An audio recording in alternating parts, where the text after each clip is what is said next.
When the Colorado Rockies unleash their fury, only the desperate survive. Tonight, a blizzard will reveal that some debts run deeper than blood, and some angels wear leather instead of wings. One single father's quiet kindness is about to collide with his warrior past in ways that will shatter everything he thought he knew about redemption. Stay with me until the very end of this story and drop a comment telling me what city you're watching from, so I can see how far this tale of brotherhood and sacrifice has traveled across the world.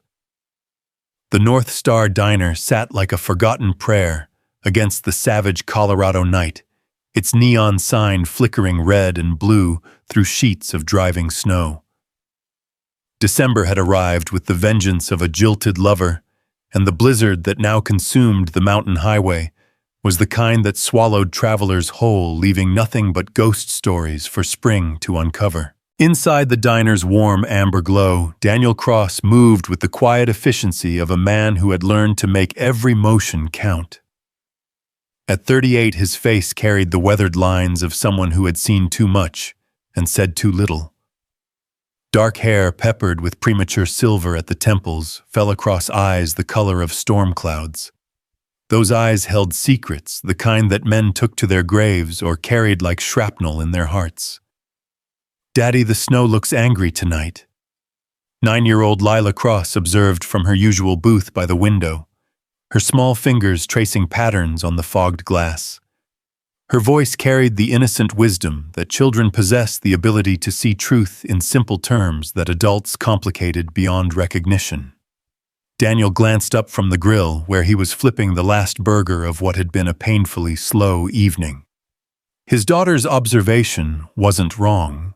The storm outside didn't just look angry, it looked like it wanted to tear the world apart piece by piece. "Just weather, little star," he said, using the nickname that had followed her since birth. "Nothing we can't handle." But even as the words left his mouth, Daniel felt the familiar weight in his chest, the one that had been growing heavier since he'd hidden the foreclosure letter in his jacket pocket that morning. The bank had given them 30 days. 30 days to come up with $43,000, or watch everything they'd built disappear into the maw of corporate indifference. The diner had been their salvation after Sarah's death 3 years ago. When lung cancer had taken his wife, Daniel had sold everything, their house in Denver, his mechanic's shop, even Sarah's jewelry, to buy this little slice of nowhere. It was supposed to be a fresh start, a place where a broken man could heal while raising his daughter away from the ghosts that haunted their old life. Now those same financial wolves were circling again, and Daniel Cross, former Army Ranger combat veteran of 3 tours in Afghanistan, felt more helpless than he ever had with an enemy rifle aimed at his chest. "Table 6 wants more coffee," called out Meredith, the 60-something waitress who worked the evening shift. Her voice carried the smoky rasp of a woman who had seen every type of human misery walk through these doors and still managed to serve it up with a smile. Daniel nodded, grabbing the coffee pot, and making his way to the lone occupied booth. A traveling salesman in a rumpled suit sat hunched over his laptop, muttering about delayed flights and missed meetings. The man barely acknowledged Daniel's presence as his cup was refilled, too absorbed in his own problems to notice the quiet desperation of the man serving him. The diner's bell chimed as the salesman gathered his things and headed back into the storm, leaving Daniel, Meredith, and Lila as the only souls brave enough or trapped enough to remain. The emptiness that followed was the kind that seemed to echo with unspoken prayers and postponed dreams. "Slow night," Meredith observed, wiping down tables that were already spotless. She had a way of stating the obvious that somehow made it feel less overwhelming. "They all are lately," Daniel replied, his voice carrying the weight of unspoken worry. The highway that ran past the diner used to be busy, a main artery for travelers heading to and from the ski resorts. But a new interstate bypass had diverted most of the traffic, leaving places like the North Star stranded in the growing obsolescence of forgotten America. The wind outside howled like something wounded and wild, rattling the windows with increasing fury. Weather reports had been calling for the storm all week, but the reality of it was far more violent than anyone had predicted. This wasn't just snow, this was nature's way of reminding humans exactly how small and vulnerable they really were. Lila had abandoned her drawing and was now pressing her face against the cold window, her breath creating small clouds on the glass. "Daddy, I can't see the road anymore."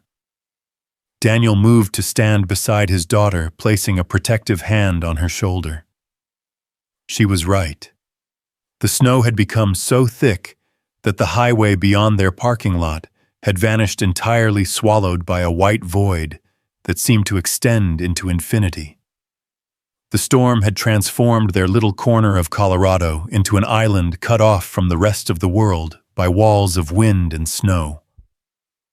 "Maybe we should close early," Meredith suggested, though her tone carried the uncertainty of someone who knew that closing early meant losing the few dollars they desperately needed.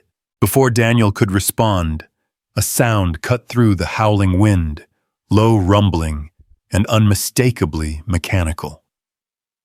It was the deep-throated growl of motorcycle engines, multiple engines pushing against the storm with the determination of something that refused to be stopped. "Who the hell would be riding in this weather?" Meredith asked, moving toward the window to peer into the swirling darkness. The sound grew louder, more distinct, until individual engines could be heard within the chorus. Not just one or two bikes, but what sounded like an entire group, their exhausts creating a symphony that spoke of power, rebellion, and the kind of reckless courage that either saved lives or ended them. Lila's eyes went wide with a mixture of fear and fascination. "Daddy, are they coming here?" Daniel's blood ran cold as recognition dawned. That particular rumble, that specific sound of Harley-Davidson engines tuned for maximum power and minimum stealth, was a ghost from his past that he'd hoped never to hear again. His hand instinctively moved to his lower back, where a scar in the shape of a crescent moon served as a permanent reminder of why he'd left that world behind. The first headlight pierced the snow like a yellow eye, followed by another, then another. One by one, the motorcycles emerged from the storm like mechanical demons, their riders bent low against the wind, leather and metal gleaming despite the weather. They moved in formation, a disciplined unit that spoke of brotherhood and shared purpose. 15 bikes in total, 15 riders whose lives had intersected with Daniel's during the darkest chapters of his story. They arranged themselves in the parking lot, with military precision engines falling silent, one by one until only the wind remained. "Jesus," Meredith whispered, her hand finding the cross that hung around her neck. "They look like something out of a movie." But Daniel knew better. These weren't actors or weekend warriors playing at being tough. These were the real thing, men and women who had earned their leather through blood, sweat, and the kind of loyalty that most people couldn't comprehend. And somehow, through the coincidence that felt more like fate, they had found their way to his door on the one night when the world seemed to be ending. The first rider dismounted, a tall woman with silver-streaked hair visible beneath her helmet. Even through the snow and distance, Daniel recognized the way she moved, fluid, confident, dangerous. His throat constricted with the memory of another night, another storm when that same woman had been bleeding out in an alley behind a bar in Kandahar. One by one, they began removing their helmets, faces emerging from the darkness, like photographs developing in a dark room. Each face carried its own story, its own connection to the man who now stood frozen behind the counter of a failing diner, watching his two worlds collide in the most unexpected way possible. The woman with silver hair was the first to approach the door. When she pushed it open, the bell chimed with an almost musical quality, as if announcing the arrival of something significant. Snow swirled in around her boots as she stepped inside, her eyes immediately finding Daniel across the room. For a moment that stretched into eternity, neither of them spoke. The recognition was mutual and immediate, though it carried different weights for each of them. For her, it was the face of salvation remembered. For him, it was the specter of a past he'd tried desperately to bury. "Well, I'll be damned," she said finally, her voice carrying the husky quality of someone who had spent years shouting over engine noise and desert winds. Ghost Walker. The nickname hit Daniel like a physical blow. It had been 5 years since anyone had called him that. 5 years since he'd been the shadow that moved through enemy territory, appearing when needed and vanishing like smoke. In this small diner surrounded by the ordinary artifacts of civilian life, the name felt foreign and dangerous. "That name's dead," Daniel said quietly, his voice barely audible above the storm outside. The woman smiled, and in that expression was a mixture of respect, gratitude, and something that might have been affection. "Names die, Danny boy. People don't. At least not the good ones." Behind her, the other riders began filing in, each one carrying the weight of winter weather and something deeper. They moved with the careful awareness of people who had learned to read a room before fully entering it, their eyes taking in everything, the exits, the other occupants, the general mood of the place. Lila, ever curious and unafraid of strangers, slid out of her booth and moved closer to her father. Her small hand slipped into his, and he felt her trust like an anchor in the chaos of memory and recognition that threatened to sweep him away. "Daddy," she asked, her voice carrying just enough question to remind him that whatever was happening, she was watching, learning, depending on him to make sense of it all. "It's okay, little star," he managed, though his own voice carried uncertainty. "These are old friends." The silver-haired woman's expression softened as her eyes fell on Lila. The transformation was remarkable, from hardened road warrior to something approaching maternal warmth in the space of a heartbeat. "Well, hello there, beautiful," she said, crouching down to Lila's eye level. "I'm Raven. What's your name?" "Lila," the girl replied with the direct honesty of childhood. "Are you really friends with my daddy?" Raven's eyes flicked up to Daniel, and in them he saw a conversation. They would need to have questions that would need answering. But for now, he simply smiled at his daughter. "Your daddy saved a lot of people's lives once upon a time," she said, "including mine." More riders continued to enter, stamping snow from their boots and pulling off gloves with fingers stiff from cold. The diner, which had felt empty and echoing just minutes before, now thrummed with quiet energy. These weren't the kind of people who made a lot of noise for the sake of it, but their presence filled the space completely. Meredith, bless her heart, had already begun moving behind the counter, pulling out coffee cups and preparing for what looked like a long night. Her waitress instincts had kicked in, overriding any nervousness she might have felt about the sudden influx of leather-clad customers. "Coffee all around," she called out, and received a chorus of grateful affirmations in response. Daniel found himself moving automatically, falling back into the routine of service that had become his identity. But his hands shook slightly as he worked the grill, and his eyes kept finding faces in the crowd, faces that belonged to stories he'd never told anyone, not even Sarah. There was Marcus Bull Rodriguez, a mountain of a man whose life Daniel had saved during a firefight in Helmand Province. The bullet scar on Bull's temple was still visible, a white line that disappeared into his hairline. He'd been a Marine then, young and fierce, and convinced of his own invincibility, until reality had adjusted his perspective with violent clarity. Beside him sat Jennifer Jinx Patterson, whose mechanical genius had kept half their convoy running during the worst months of their deployment. The IED that had nearly killed her had also ended her military career, but apparently not her love affair with engines and the open road. One by one, Daniel cataloged the faces, each one a chapter from the time in his life when he'd been someone else entirely.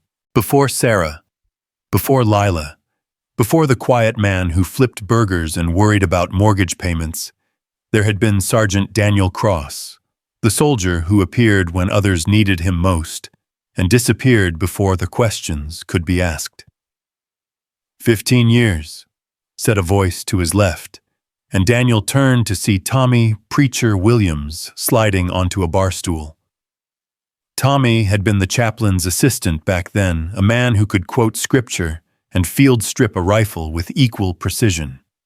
Now he wore the colors of some motorcycle club, but his eyes still carried the weight of every prayer he'd offered over fallen comrades. 15 years since Kandahar, Tommy continued, his voice pitched low enough that only Daniel could hear. Wondered if we'd ever see you again. I hoped you wouldn't, Daniel replied honestly, pouring coffee into a mug and sliding it across the counter. Tommy accepted the coffee but didn't drink it immediately. Instead, he studied Daniel's face with the intensity of someone trying to reconcile memory with reality. You look different, he observed, softer around the edges. I am different, Daniel said. That man you knew, he's gone. Is he? Tommy's question carried layers of meaning that Daniel wasn't ready to explore. Before he could respond, Raven appeared at the counter, having shed her leather jacket, to reveal arms marked with tattoos that told their own stories. Some Daniel recognized coordinates from places they'd served, dates that marked significant battles, symbols that carried meaning only for those who had been there. We need to talk, she said simply. Daniel glanced around the diner, now filled with people from his past, and buzzing with quiet conversation.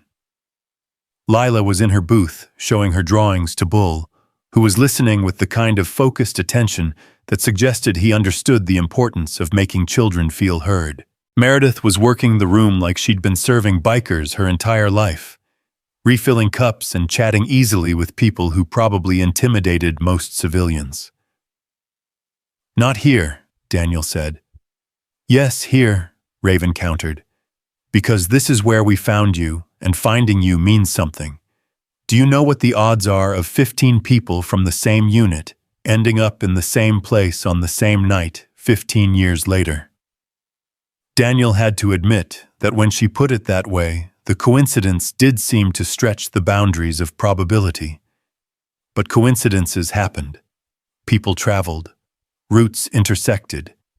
It didn't have to mean anything more than bad weather and good timing. What are you all doing here? He asked, instead of arguing about fate and probability. Riding, Raven said simply. Annual memorial run. We meet up every December, ride to different places. Remember the ones who didn't make it home. That hit Daniel harder than he'd expected. The memorial run meant they were honoring the dead, and he knew exactly which dead they meant. Names and faces flashed through his memory, like a slideshow of loss. Rodriguez's younger brother killed by a sniper outside Fallujah. Sarah Chen, the medic who'd stepped on a mine while trying to reach wounded civilians. David Rabbit Jones, who'd made it through 2 tours, only to lose his battle with PTSD 6 months after coming home. We didn't know you'd be here, Raven continued. Didn't even know you were alive until Bull spotted you through the window. Recognized that way you move like you're still carrying a full pack and scanning for threats. Daniel glanced over at Bull, who raised his coffee cup in a silent salute. The big man's eyes held a mixture of respect and something that might have been relief. Finding Daniel alive and apparently well was clearly significant to him. So what now? Daniel asked, though he wasn't sure he wanted to hear the answer. Before Raven could respond, the diner's door opened again, bringing with it another blast of cold air and snow. But this time it wasn't a motorcycle rider seeking shelter. This time it was trouble wearing an expensive coat and carrying the kind of authority that crushed dreams without a second thought. Darla Voss stepped into the diner like she owned it, which Daniel reflected bitterly she practically did. The bank director was a woman in her 50s who had perfected the art of looking down on people even when they were taller than her. Her silver hair was pulled back in a bun so tight it seemed to stretch her features into a permanent expression of disapproval. Behind her came two men in dark suits, their purpose clear even without introduction. Enforcement. Muscle dressed up in corporate clothing, but muscle nonetheless. The temperature in the diner seemed to drop another 10 degrees, as every biker in the place turned to assess the new arrivals. Years of combat had taught them to recognize threats instinctively, and the collective shift in body language was subtle but unmistakable. Conversations didn't stop, but they became quieter. Postures didn't change dramatically, but hands moved closer to pockets and weapons. "Mr. Cross," Darla announced, her voice cutting through the ambient noise like a blade. "I tried calling, but your phone went straight to voicemail." Daniel felt his jaw clench. He'd turned his phone off after the 5th call from the bank's collection department, unable to bear hearing the same threats and ultimatums repeated with mechanical precision. "We're closed," he said, gesturing vaguely around the obviously occupied diner. "Clearly not," Darla replied, her gaze sweeping over the assembled bikers with barely concealed disdain. "Though I have to say this isn't exactly the clientele I would have expected." There was something in her tone that made several of the riders stiffen. Raven's eyes narrowed dangerously, and Tommy's hand tightened around his coffee cup. These were people who had faced enemy fire and survived, and they didn't take well to being dismissed or insulted by civilians. "Is there something specific you need, Ms. Voss?" Daniel asked, though he already knew the answer. She was here about the money, about the foreclosure, about the 30 days that had somehow shrunk to tonight. "I think you know why I'm here," she said, pulling an envelope from her purse. "The weather delays forced me to take alternative transportation, but business doesn't stop for snow." Daniel's heart sank as he recognized the envelope's official seal. More legal documents, more deadlines, more ways to explain to his 9-year-old daughter why they would have to leave the only stable home she'd known since her mother's death. "Daddy?" Lila's voice cut through the tension, small and worried. She had moved from her booth to stand behind the counter close enough to her father to grab his hand if needed. The sound of his daughter's voice seemed to shift something in the room's dynamic. The bikers who had been watching the interaction with the detached interest of people observing someone else's drama suddenly looked more engaged. Bull's massive frame seemed to expand even further, and Jinx's fingers drummed against her thigh in a pattern that suggested she was thinking through scenarios. "It's okay, little star," Daniel said, though his voice carried a hollow quality that fooled no one. "Just some business." Darla's expression softened slightly when she looked at Lila, but only slightly. She was a woman who had learned to compartmentalize sympathy in order to do her job effectively. Individual hardships were unfortunate, but they couldn't be allowed to interfere with the larger mechanisms of finance and law. "I'm sorry this is happening during the storm," she said, and there might have been genuine regret in her voice. "But the bank's position hasn't changed. $43,000 by midnight tonight, or we begin foreclosure proceedings tomorrow morning." Tonight. Daniel felt the words stick in his throat. The notice said 30 days. The notice said 30 days from the date of issue.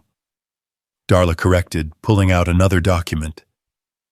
"That was 29 days ago. I'm afraid tonight is your final deadline." The room had gone completely quiet now.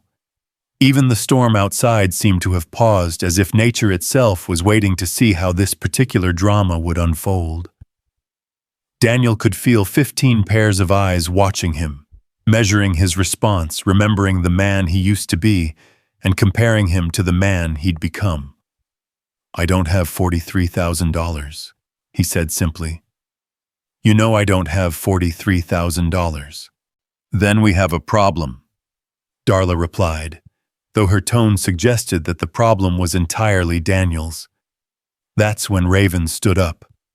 The movement was fluid and deliberate, the kind of motion that drew attention without demanding it. She walked to the counter with the easy confidence of someone who had faced down much more dangerous opponents than a small-town bank director. "Excuse me," she said, her voice carrying the honey-over-steel quality that could charm or intimidate depending on the listener's intentions. "I couldn't help but overhear. Did you say 43,000? Darla's eyes narrowed as she took in Raven's appearance, the tattoos, the leather, the general aura of someone who existed outside the normal boundaries of polite society. Her disapproval was almost tangible. "This is a private matter," Darla said coolly. "Is it?" Raven asked. "Because it sounds like you're trying to take this man's business away from him in front of his daughter on Christmas Eve." "It's December 15th, one of Darla's escorts corrected, though his voice lacked conviction. "Close enough," Bull rumbled from his corner booth. His voice was like distant thunder promising storms to come. "Still seems pretty cold-hearted to me." Daniel felt a flutter of panic in his chest. The last thing he needed was for this situation to escalate into some kind of confrontation. These people might have known him once, might have respected the soldier he used to be, but they didn't understand his current life. They didn't know that he couldn't afford to make enemies of people like Darla Voss, that he needed to stay invisible, stay quiet, stay safe for Lila's sake. "It's fine," he said quickly, his voice pitched to diffuse tension. "Really, Ms. Voss is just doing her job." "Her job sucks," Jinx muttered loud enough to be heard, but quiet enough to maintain plausible deniability. Darla's face flushed red, but before she could respond, Tommy cleared his throat and stood up. When the former chaplain's assistant rose to his full height, he commanded attention through sheer presence rather than intimidation. "Ma'am," he said, addressing Darla with the kind of respectful formality that somehow managed to sound like a challenge, "I wonder if I might ask you something." "I suppose," Darla replied warily. "Have you ever been in debt to someone who saved your life?" The question hung in the air like smoke from a just-fired weapon. Darla looked genuinely confused by both the question and its relevance to the current situation. "I'm not sure what you mean," she said. Tommy nodded slowly, as if her answer had confirmed something he'd already suspected. "I didn't think so. It's not the kind of thing most people experience. But every person in this room has been there. Every single one of us owes a debt to the man behind that counter. Not money, something more valuable. Life itself." "That's very touching," Darla said, though her tone suggested she found it anything but. "However, sentiment doesn't pay mortgages." "No," Tommy agreed. "But money does." He reached into his jacket and pulled out a wallet worn smooth by years of use. From it he extracted a collection of bills, not a fortune, but more cash than most people carried around. He placed the money on the counter with deliberate ceremony. "That's 800, he announced. "It's what I've got with me." For a moment, no one moved. Then Bull stood up, his chair creaking in relief as his massive frame rose. He walked to the counter and placed his own contribution next to Tommy's. 1,200, he said simply. Jinx was next, then Marcus, then a woman Daniel recognized as Lisa Turbo Walsh, a former helicopter pilot whose steady hands had extracted them from more than one impossible situation. One by one, the riders approached the counter, each adding to the growing pile of cash. Some had more than others, but every contribution was given freely, without hesitation or calculation. Daniel watched in stunned silence as his past materialized into his present in the most literal way possible. These people, these ghosts from his former life, were emptying their pockets for him without question, without expectation of repayment, without anything more than the shared memory of who he used to be. "Stop," he said finally, his voice cracking with emotion. I can't accept this." "Sure you can," Raven said, adding her own contribution to the pile. "We're family, Daniel. Maybe not by blood, but by something stronger. You think any of us would be here today if you hadn't been there for us when it mattered?" Darla watched the proceedings with growing confusion and what might have been grudging respect. The amount of money accumulating on the counter was substantial, though Daniel could see it wasn't going to reach $43,000. Maybe half that, if he was lucky. "This is very generous," Darla said slowly, "but I'm afraid it's not enough to satisfy the debt." "How much?" Raven asked. $43,000, as I mentioned."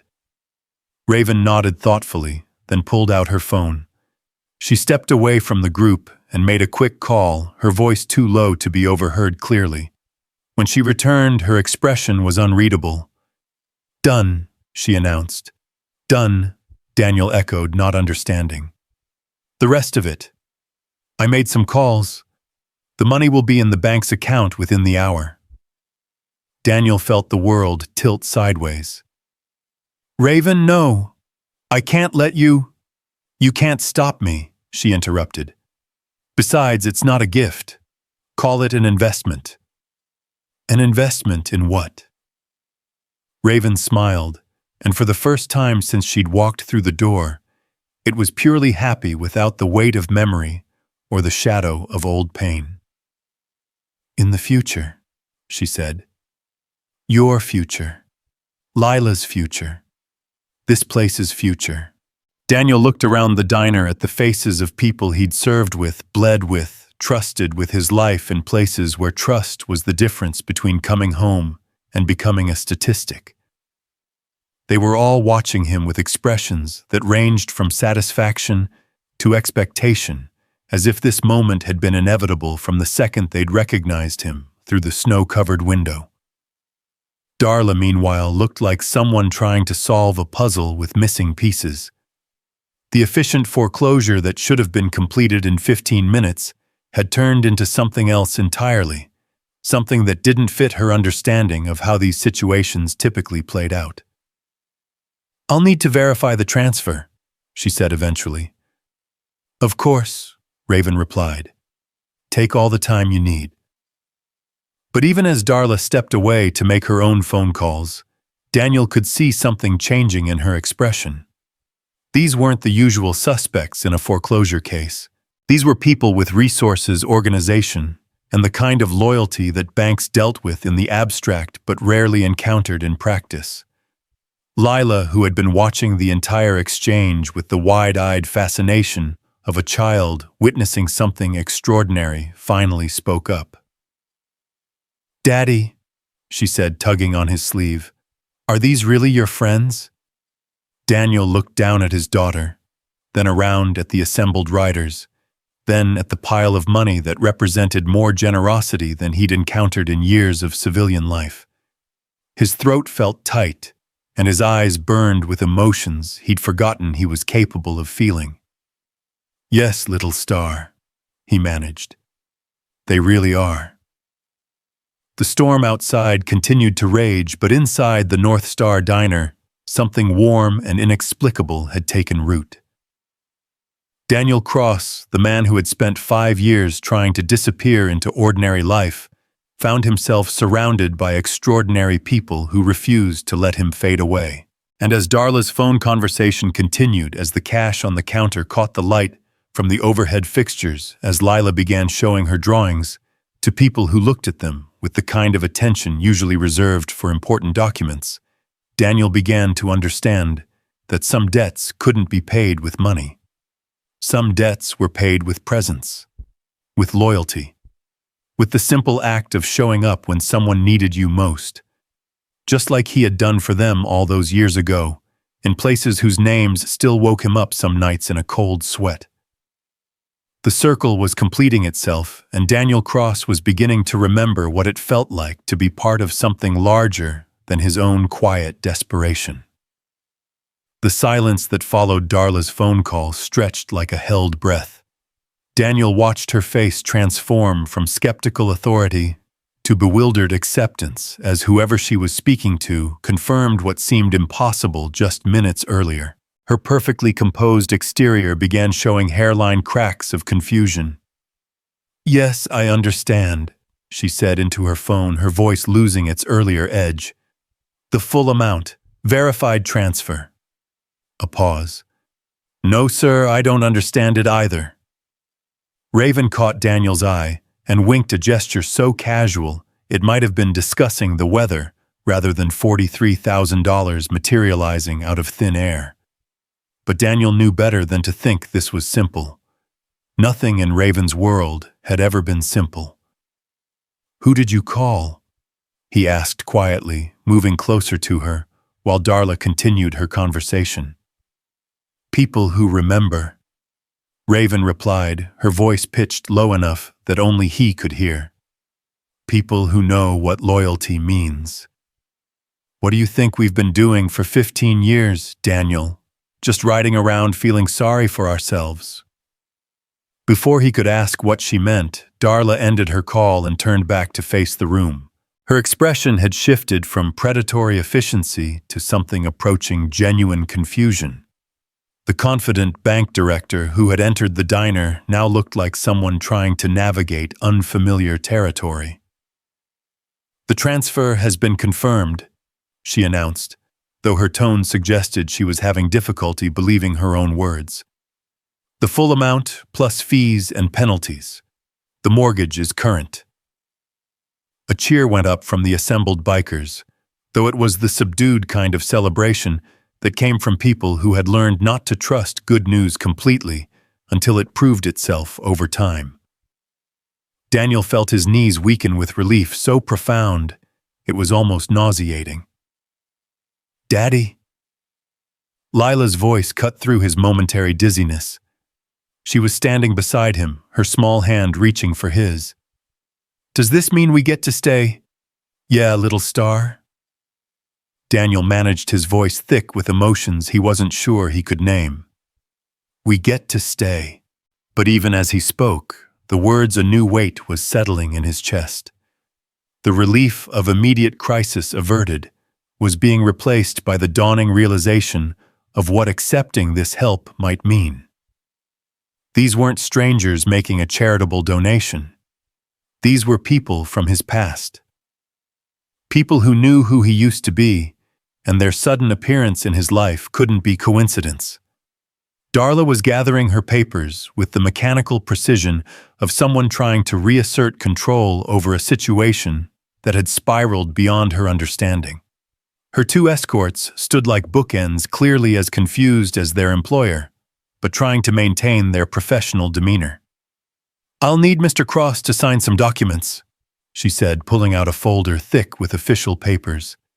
"Acknowledgement of payment, updated mortgage terms, that sort of thing." Daniel nodded, though his attention was divided between the paperwork being spread across the counter and the quiet conversations happening around the diner. The bikers weren't celebrating loudly, but there was an undercurrent of satisfaction in their voices, as if some important piece of business had been concluded successfully. Tommy approached the counter, his coffee cup refilled, and steam rising like incense in the warm air.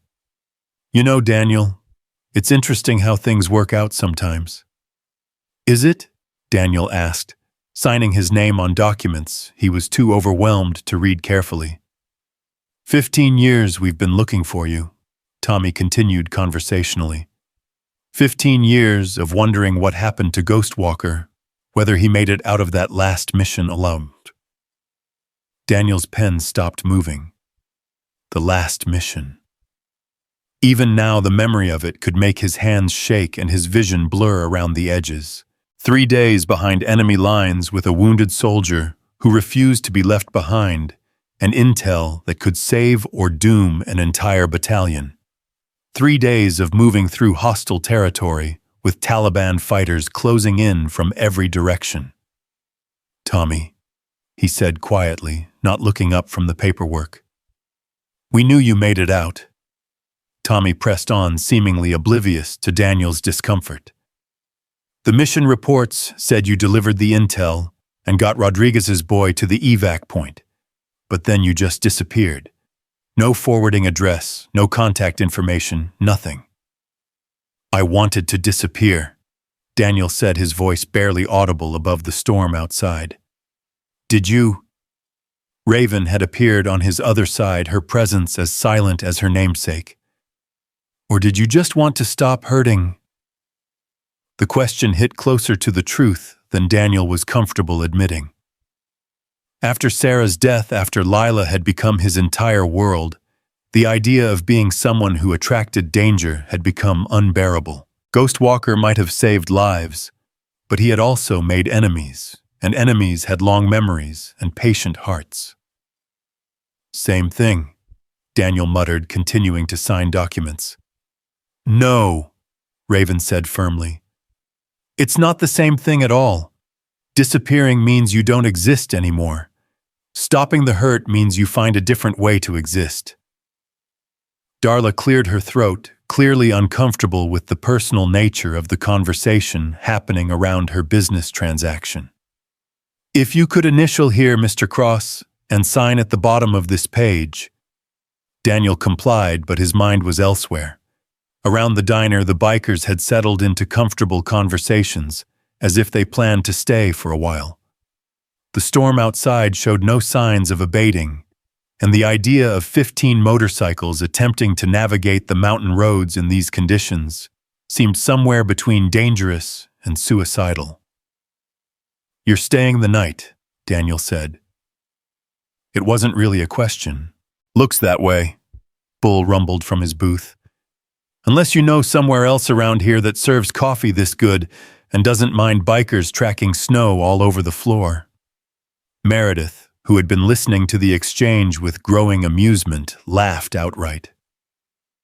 "Honey, I've been serving coffee to truckers, hunters, and lost tourists for 20 years. You think a little leather and some loud exhaust pipes are going to scare me?" "We'll pay our way," Jinx added quickly. "Food, coffee, whatever you've got. We're not looking for charity." "You just gave charity," Daniel pointed out. "That wasn't charity," Raven corrected. "That was paying a debt." The distinction seemed important to her, though Daniel wasn't entirely sure he understood the difference. Money was money, wasn't it? Help was help, but the intensity in Raven's eyes suggested there were layers to this transaction that went deeper than simple dollars and cents. Darla finished organizing her paperwork and snapped her briefcase shut with a sound that seemed to announce the end of one chapter and the beginning of another. "I believe our business is concluded, Mr. Cross. The mortgage is current, and you should have no further issues with the bank." She paused, studying the scene around her, as if trying to memorize it for some future report that no one would believe. "I have to say, in 20 years of banking, I've never seen anything quite like this." "Life's full of surprises," Raven observed mildly. Darla's escorts were already moving toward the door, clearly eager to return to whatever warm office they had come from. But Darla herself seemed reluctant to leave, as if the strange alchemy she had witnessed demanded some kind of explanation. "Mr. Cross," she said finally, "may I ask what you did to inspire this kind of loyalty?"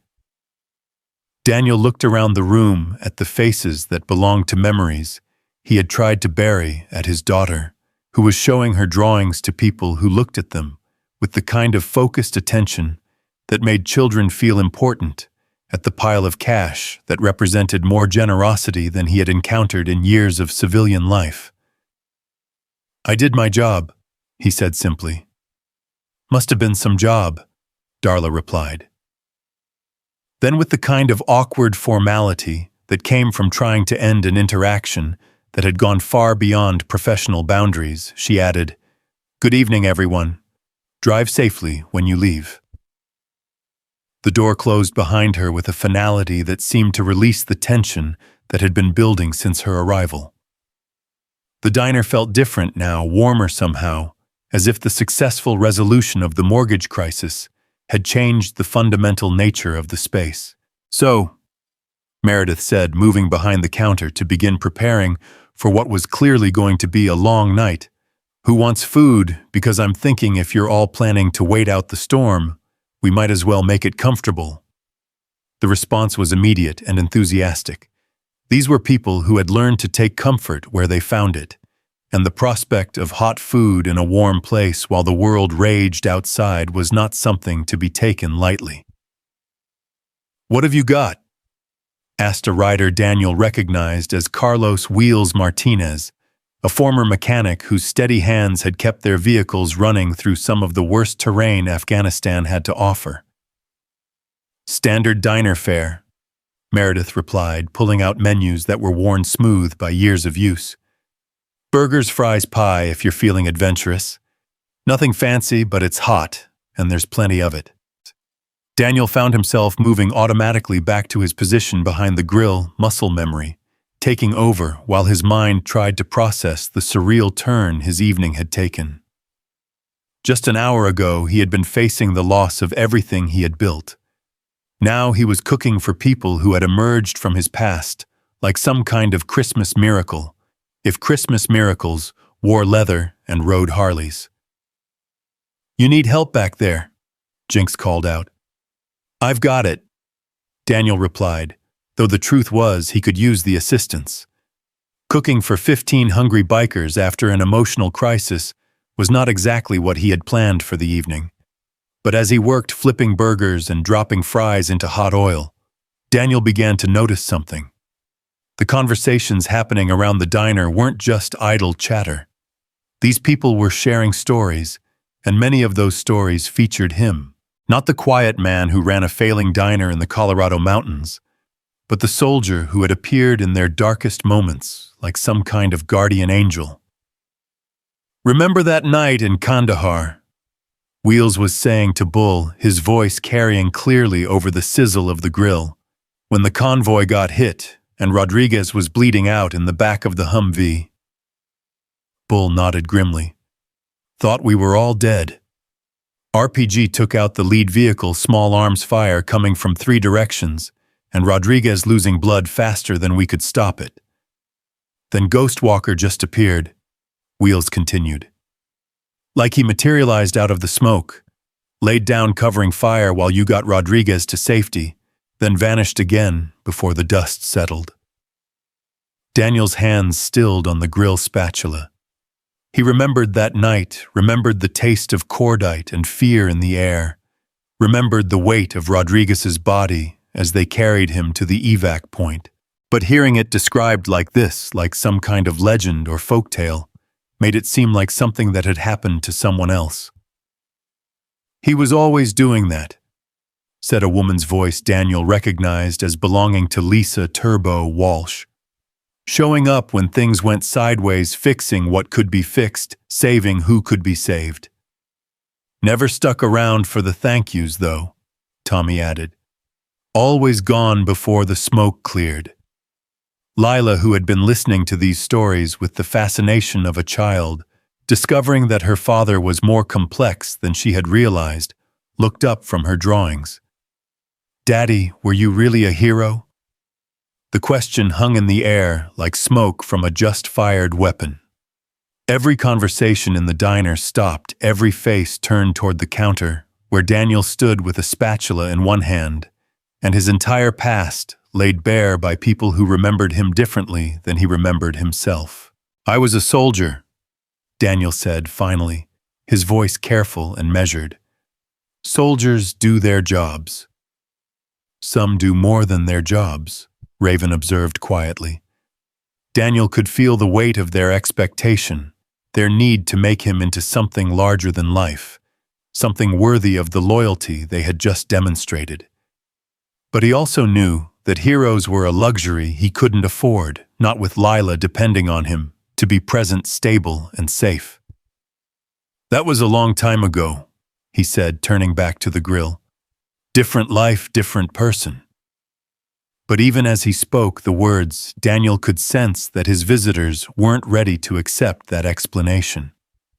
These weren't people who believed that fundamental character could be changed by circumstance or time. They saw the man behind the counter as a temporary disguise worn by someone they knew to be capable of extraordinary things. "Question," said Preacher Tommy, raising his hand like a student in class. "If that was a different person, how do you explain what happened tonight?" "What do you mean?" "I mean, you could have called the police when 15 bikers showed up at your door in the middle of a blizzard. You could have locked the doors, turned off the lights, pretended to be closed. Instead, you welcomed us in, served us coffee, let us get warm. That sounds like the same person to me." Daniel wanted to argue to explain that basic hospitality wasn't the same thing as heroism, that letting cold people get warm was just common decency. But he could see in their faces that they had already made up their minds about who he was and what tonight meant.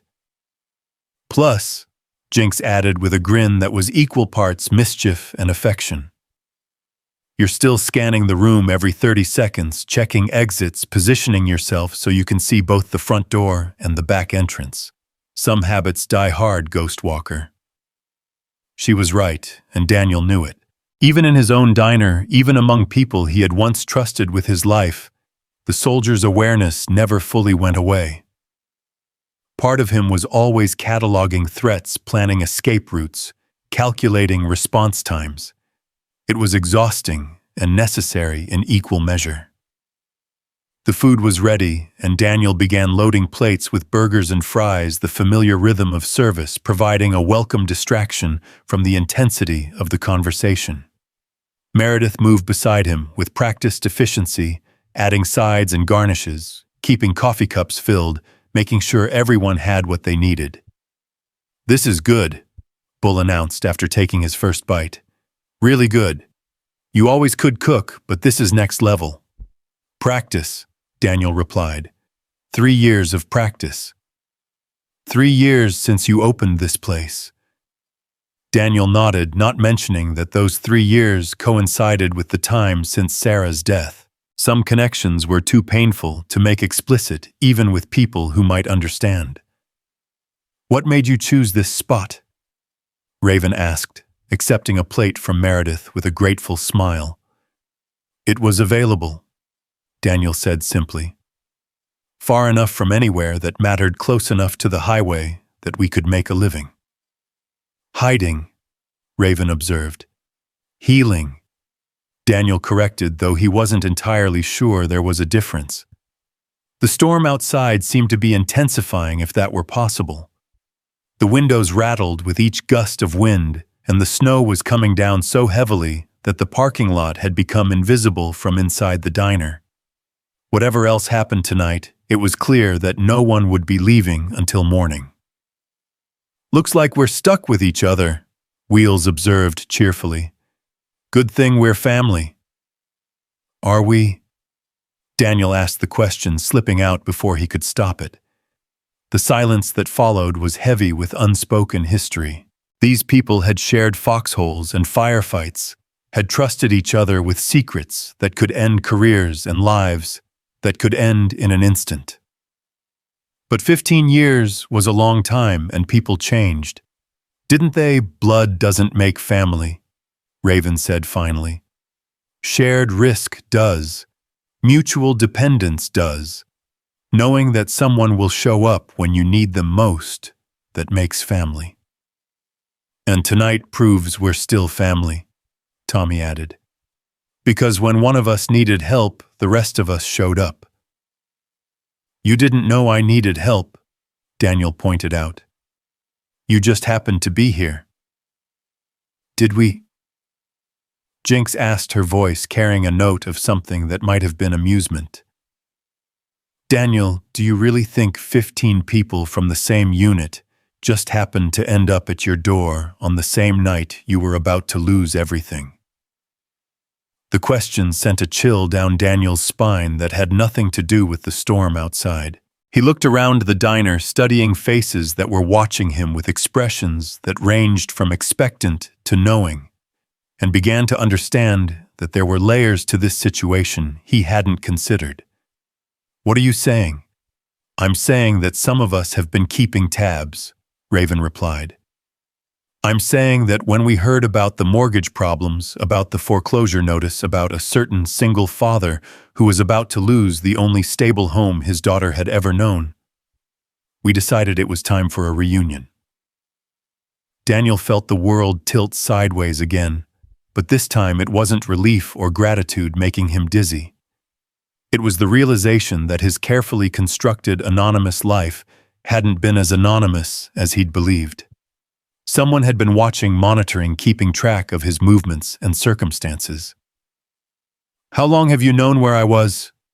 "About 2 years," Tommy admitted. "Took us a while to track you down after you disappeared. You were good at covering your trail." "But not good enough," Bull added with something that might have been pride. "You taught us too well, Ghost Walker. We learned from the best." "So this whole thing," Daniel gestured around the diner, at the bikers, at the money still sitting on the counter, at the mortgage documents bearing his signature. "This was planned. The storm was real," Raven said. "The timing was coincidence.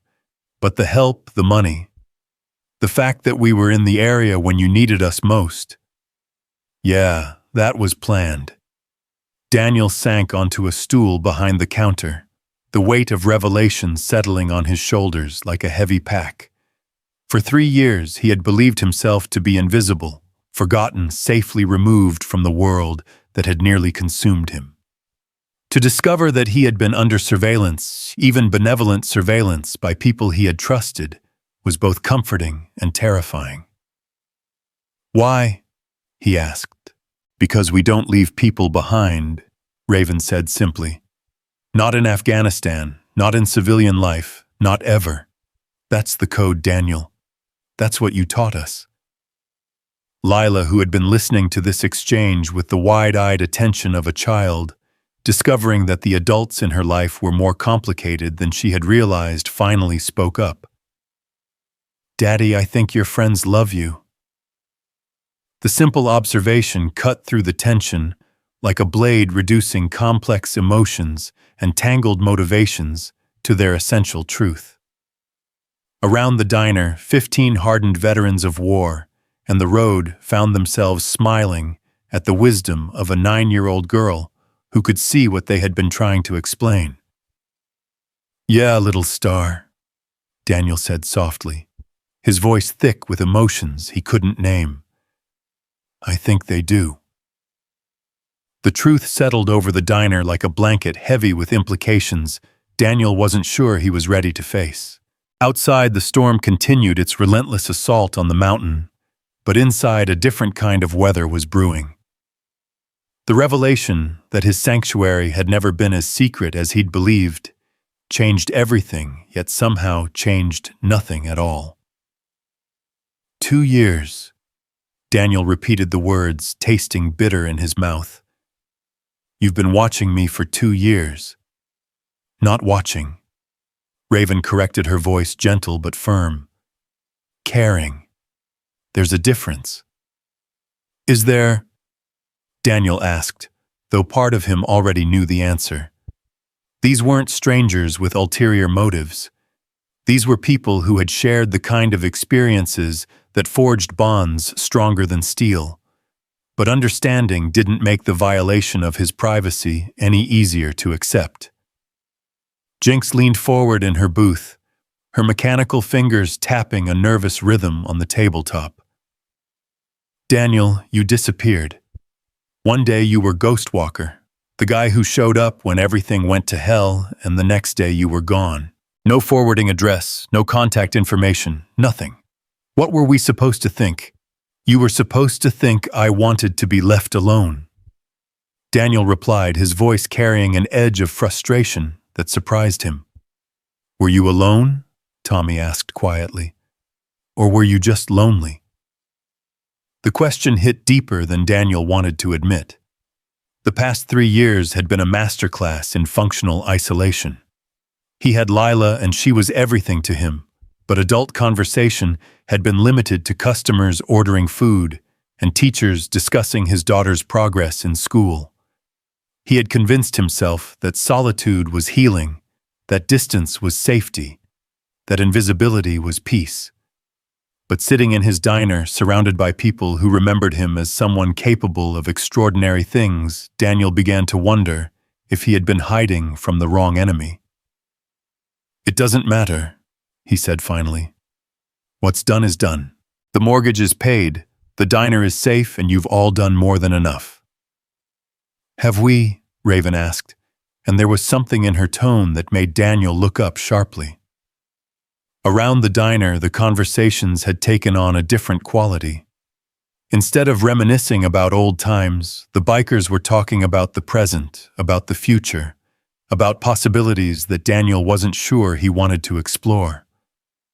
This place has good bones, Wheels was saying to Bull, his eyes scanning the diner's interior with the practiced assessment of someone who understood construction. Kitchen's solid electrical looks, updated plumbing seems sound. Location's decent too, Bull replied. Right off the highway, good visibility, plenty of parking. What are you two talking about? Daniel asked, though he was beginning to suspect he didn't want to know the answer. Potential, Jinx said simply. This place has potential that you're not using. Before Daniel could ask what she meant, Lila had slipped off her stool and was walking around the diner, showing her drawings to anyone who would look. Her latest sketch was of the scene unfolding around them. Bikers at tables, steam rising from coffee cups, snow pressed against windows like nature's own artwork. This is really good, sweetheart, Lisa Turbo Walsh said, accepting the drawing with the kind of attention that made children glow. You're a real artist. Mama used to draw, Lila replied matter-of-factly. Before she got sick. Daddy says I got her hands. The mention of Sarah sent a ripple of awareness through the room. These people might know Daniel's military history, but his personal life remained largely mysterious to them. The loss of his wife was a pain he rarely discussed, a wound that had never quite healed properly.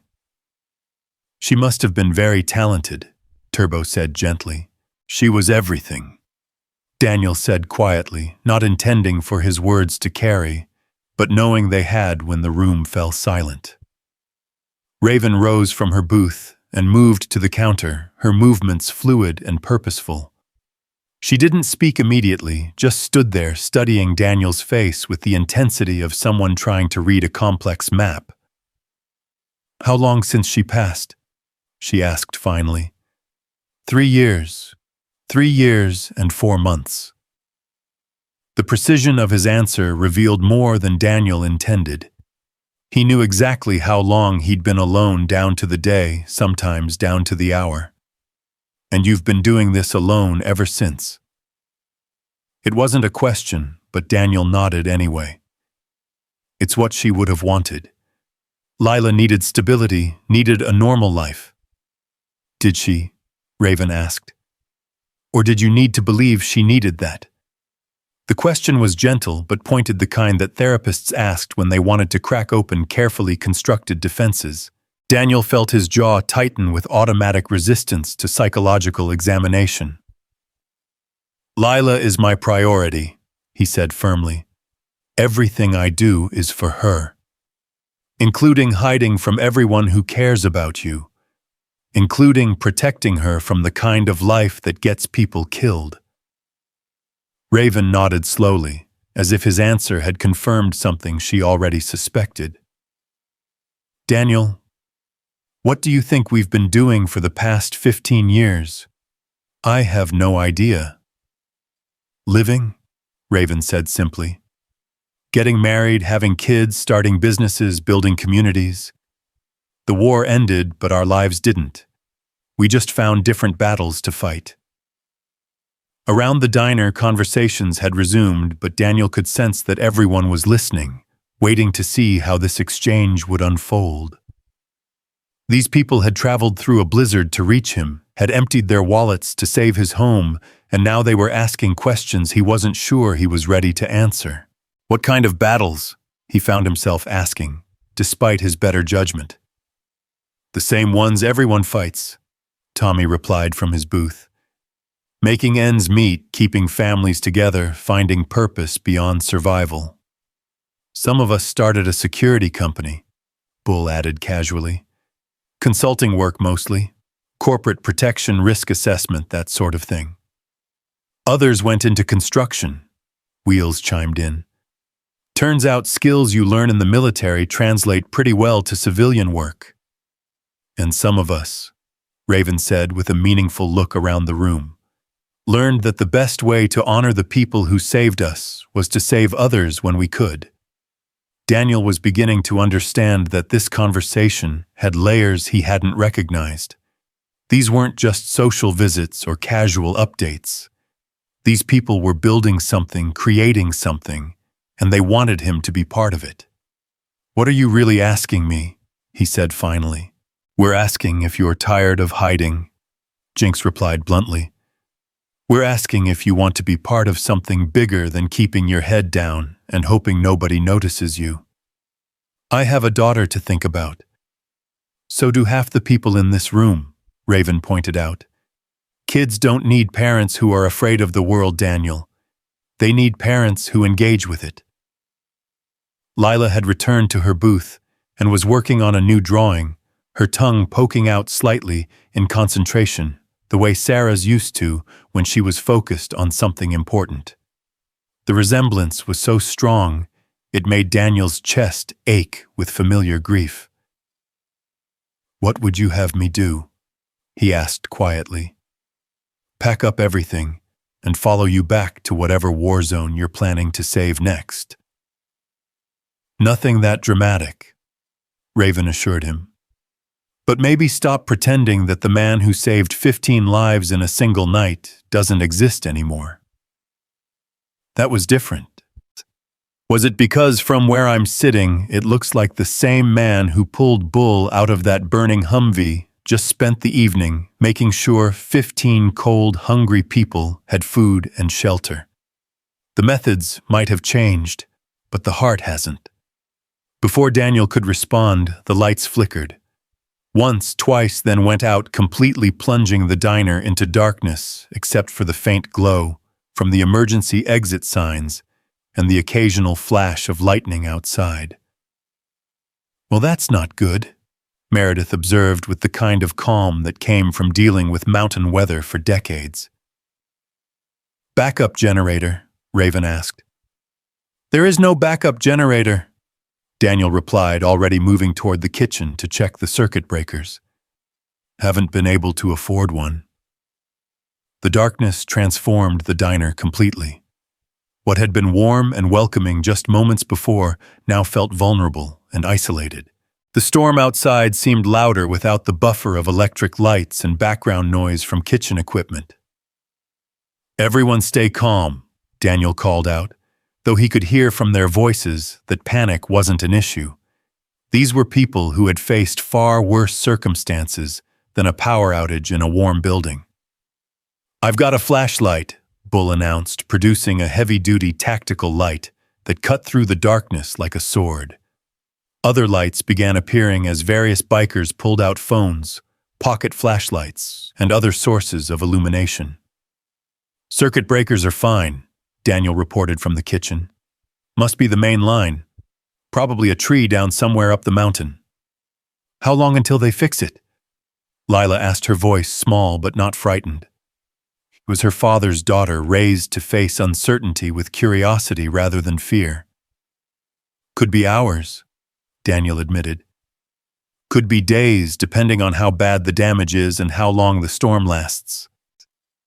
"Well," Raven said, settling back into her booth with the philosophical acceptance of someone who had learned to roll with whatever circumstances presented, "good thing we're not going anywhere." The darkness seemed to change the dynamic in the room. Conversations became quieter, more intimate. People moved closer together, drawn by the basic human need for connection when faced with uncertainty. "You know," Tommy said thoughtfully, "this reminds me of that night in Helmand when the generator went out and we spent 12 hours playing cards by candlelight." "I remember that," Jinx replied. "You cleaned us all out at poker." "Chaplin's assistant wasn't supposed to be that good at gambling," Wheels added with a chuckle. "God helps those who help themselves," Tommy replied piously, though his grin was visible even in the dim light. "Besides, I was saving up to buy my mom a birthday present." "What did you get her?" Lila asked, genuinely curious.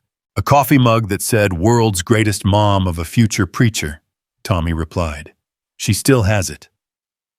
The stories began flowing, then shared in the darkness like secrets around a campfire. Stories of home, of family, of the lives they had built after the war ended. Daniel found himself listening with growing amazement to tales of marriages, children, businesses started from nothing, communities built through determination and mutual support. Marcus opened a garage. Bull was telling Lila, who had moved to sit closer to the group. Specializes in vintage motorcycles. People bring him bikes that haven't run in 20 years, and somehow he makes them purr like kittens. It's about understanding what the machine wants to do. Wheels explained. Same principle we use to keep the Humvees running. Sometimes you have to work with the equipment instead of against it. "What about you?" Lila asked Raven. "What do you do when you're not riding motorcycles?" "I run a non-profit," Raven replied. "We help veterans transition back to civilian life. Find them jobs, housing, medical care, whatever they need. Like what Daddy needed when he came home." The innocent question hung in the air like smoke. Daniel felt every eye in the room turn toward him, though the darkness made their expressions unreadable. "Something like that," Raven said carefully. "Daddy never talks about when he was a soldier," Lila continued with the brutal honesty of childhood. "But sometimes he has bad dreams, and sometimes he gets that faraway look when there are loud noises." Daniel felt his face burning with embarrassment, and something that might have been shame. He had tried so hard to shield Lila from the damage the war had left behind, but children saw everything understood more than adults gave them credit for. "A lot of soldiers have those problems, sweetheart," Turbo said gently. "It doesn't mean there's anything wrong with your daddy. It just means he saw some hard things and his mind is still processing them. Like when Mama died and I used to dream about her every night." "Exactly like that," Turbo confirmed. "Sometimes our minds need time to understand things that are too big to handle all at once." In the darkness, Daniel felt something shift inside his chest. For 3 years, he had carried the weight of his damaged sleep and triggered memories like a shameful secret. To hear it discussed so matter-of-factly, to have his daughter's grief compared to his own psychological wounds, in terms that made both seem normal and manageable, was unexpectedly liberating. "The dreams get better," Tommy added quietly. "They never go away completely, but they get less frequent, less intense, especially when you're not facing things alone." "Is that why you all stay friends?" Lila asked. "Because you understand each other's dreams?" "That's part of it," Raven replied. "But mostly we stay friends because we learn that some bonds are too strong to break even when people try to disappear." The pointed comment wasn't lost on Daniel, though he chose not to respond directly. Instead, he found himself moving around the diner, checking on his guests, making sure everyone was comfortable despite the circumstances. It was automatic behavior, the kind of caretaking that had become second nature over years of running the establishment. "You know," Jinx observed as he passed her table, "you're still doing it." "Doing what?" "Taking care of everyone. making sure we're all okay before you worry about yourself. Daniel paused in his rounds. It's my job. This is my place. Is it just your job? Raven asked from across the room. Or is it who you are? The question followed him as he continued moving through the darkened diner. Was there a difference between duty and character?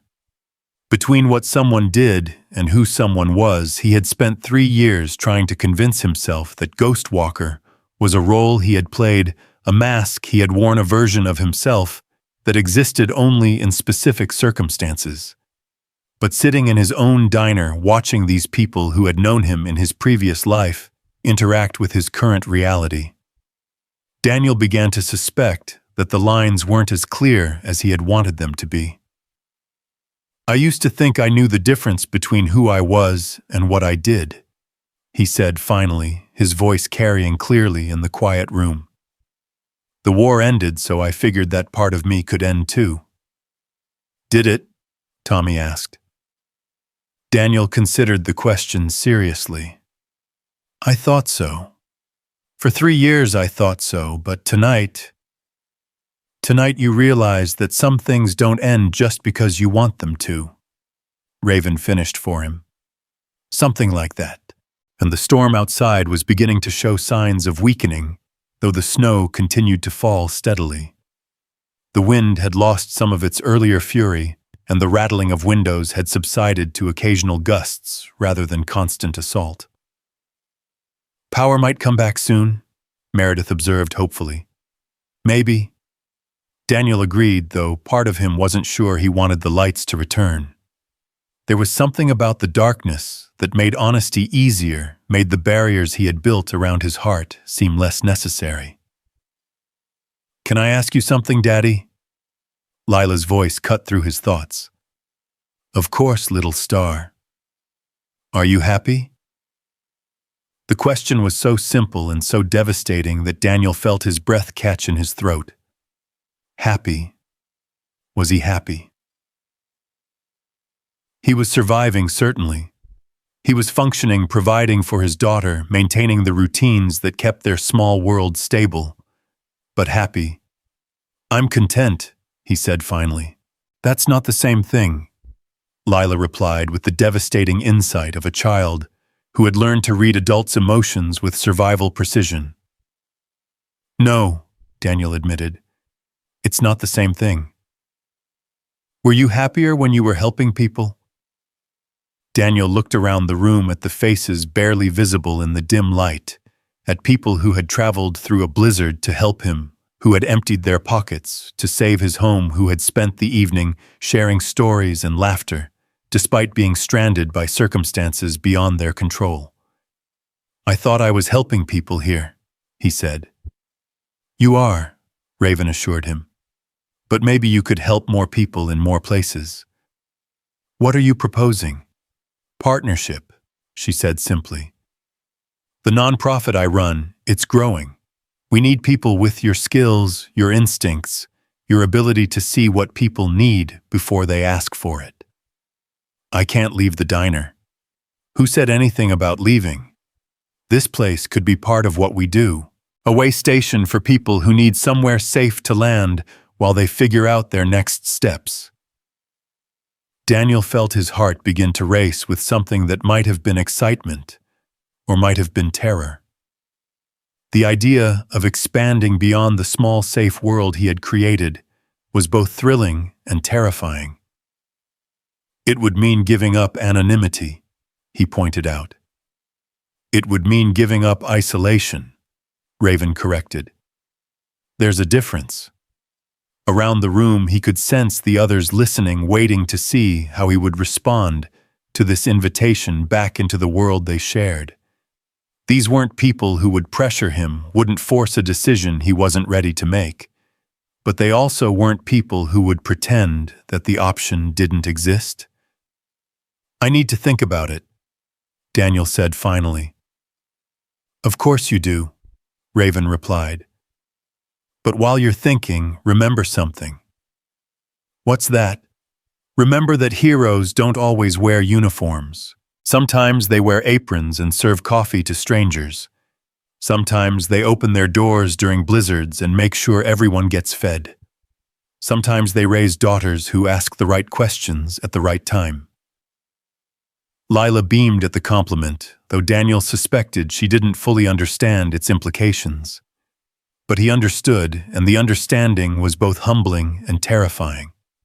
As if summoned by the emotional intensity of the conversation, the lights flickered back on. The sudden brightness was almost shocking after the extended darkness, and everyone blinked like creatures emerging from caves. "Well, that's better," Meredith said, moving to check the coffee machine and other equipment. But Daniel wasn't sure it was better. The darkness had created a kind of intimacy, a sense of shared vulnerability that the electric lights seemed to disrupt. In the harsh fluorescent glow, the magic of the evening felt more fragile, more susceptible to the practical concerns of ordinary life. "Storm's breaking up," Bull observed, looking out the window at snow that was falling more gently now, less driven by wind. "Roads should be passable by morning," Wheels added. "Guess that means we should start thinking about getting some sleep," Jinx suggested, though her tone carried reluctance. The practical considerations of overnight accommodations hadn't really been discussed, though it was clear that no one would be leaving until daylight. Daniel looked around the diner, calculating space and possibilities. "There are some cots in the storage room," he offered, "left over from when the previous owner used this place as a hunting lodge. They're not luxury, but they're better than sleeping on the floor." "We've slept on worse," Tommy assured him. As the group began organizing themselves for the night, Daniel found himself standing behind the counter, watching people who had been strangers just hours earlier, now moving through his space with the easy familiarity of family.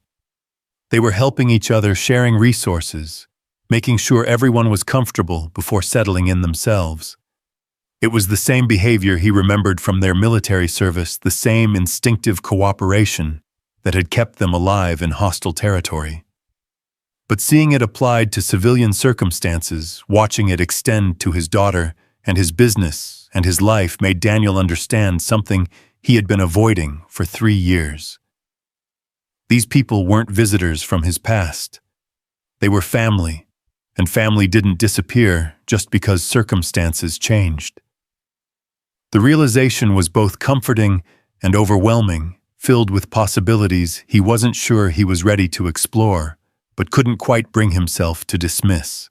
As the night settled around the diner like a protective blanket, Daniel Cross found himself standing at the crossroads between the life he had built and the life that might be possible if he had the courage to reach for it. Outside, the storm was ending. Inside, something new was beginning. The morning arrived with the peculiar silence that follows mountain storms, as if the world had been scrubbed clean and was holding its breath to admire its own transformation. Daniel woke on the cot he'd set up behind the counter, his body stiff from the unfamiliar sleeping arrangement, but his mind clearer than it had been in months. Around the diner, his unexpected guests were stirring, with the quiet efficiency of people accustomed to making the best of whatever circumstances presented themselves. Lila had somehow migrated during the night, from her makeshift bed to curl up next to Raven on one of the booth benches, the two of them sharing a blanket, like grandmother and granddaughter. The sight sent an unexpected pang through Daniel's chest, a mixture of gratitude and loss that he couldn't quite untangle. "She's a good kid," Raven said softly, noticing Daniel's attention. "Sarah would be proud." "You never met Sarah," Daniel replied, though without heat. "Didn't need to. I can see her in Lila's eyes, hear her in the way she asks questions. Some things get passed down that have nothing to do with genetics." Through the windows, the world outside looked like it had been carved from crystal. Snow covered everything in smooth, pristine curves that caught the early sunlight and threw it back in brilliant sparkles. The parking lot was a uniform field of white broken only by the dark shapes of motorcycles that looked like sleeping beasts waiting for spring. "How deep do you think it is?" Meredith asked, appearing from the kitchen with a fresh pot of coffee. She had stayed through the night, refusing Daniel's offers to drive her home before the storm worsened. 2 feet, maybe 3. Bull estimated, peering out at the drifts that had accumulated against the building. "Roads are probably impassable for anything smaller than a snowplow. Which means we're stuck for a while longer," Jinx observed with what sounded suspiciously like satisfaction. The prospect of an extended stay didn't seem to bother anyone. If anything, there was a sense of reprieve in the air, as if the storm had given them permission to exist outside normal time and obligations. Daniel found himself wondering when he had last felt this kind of community, this sense of belonging to something larger than his own immediate concerns. "Anyone hungry?" he asked, moving toward the kitchen. Cooking was his way of processing, of contributing, of making sense of situations that exceeded his emotional vocabulary. "Starving," Tommy replied, stretching with the exaggerated movements of someone whose back wasn't as young as it used to be. Amazing how sleeping on a cot makes you appreciate simple things like food. As Daniel began preparing breakfast for the group, he found himself falling into the familiar rhythm of service. But this felt different from his usual routine.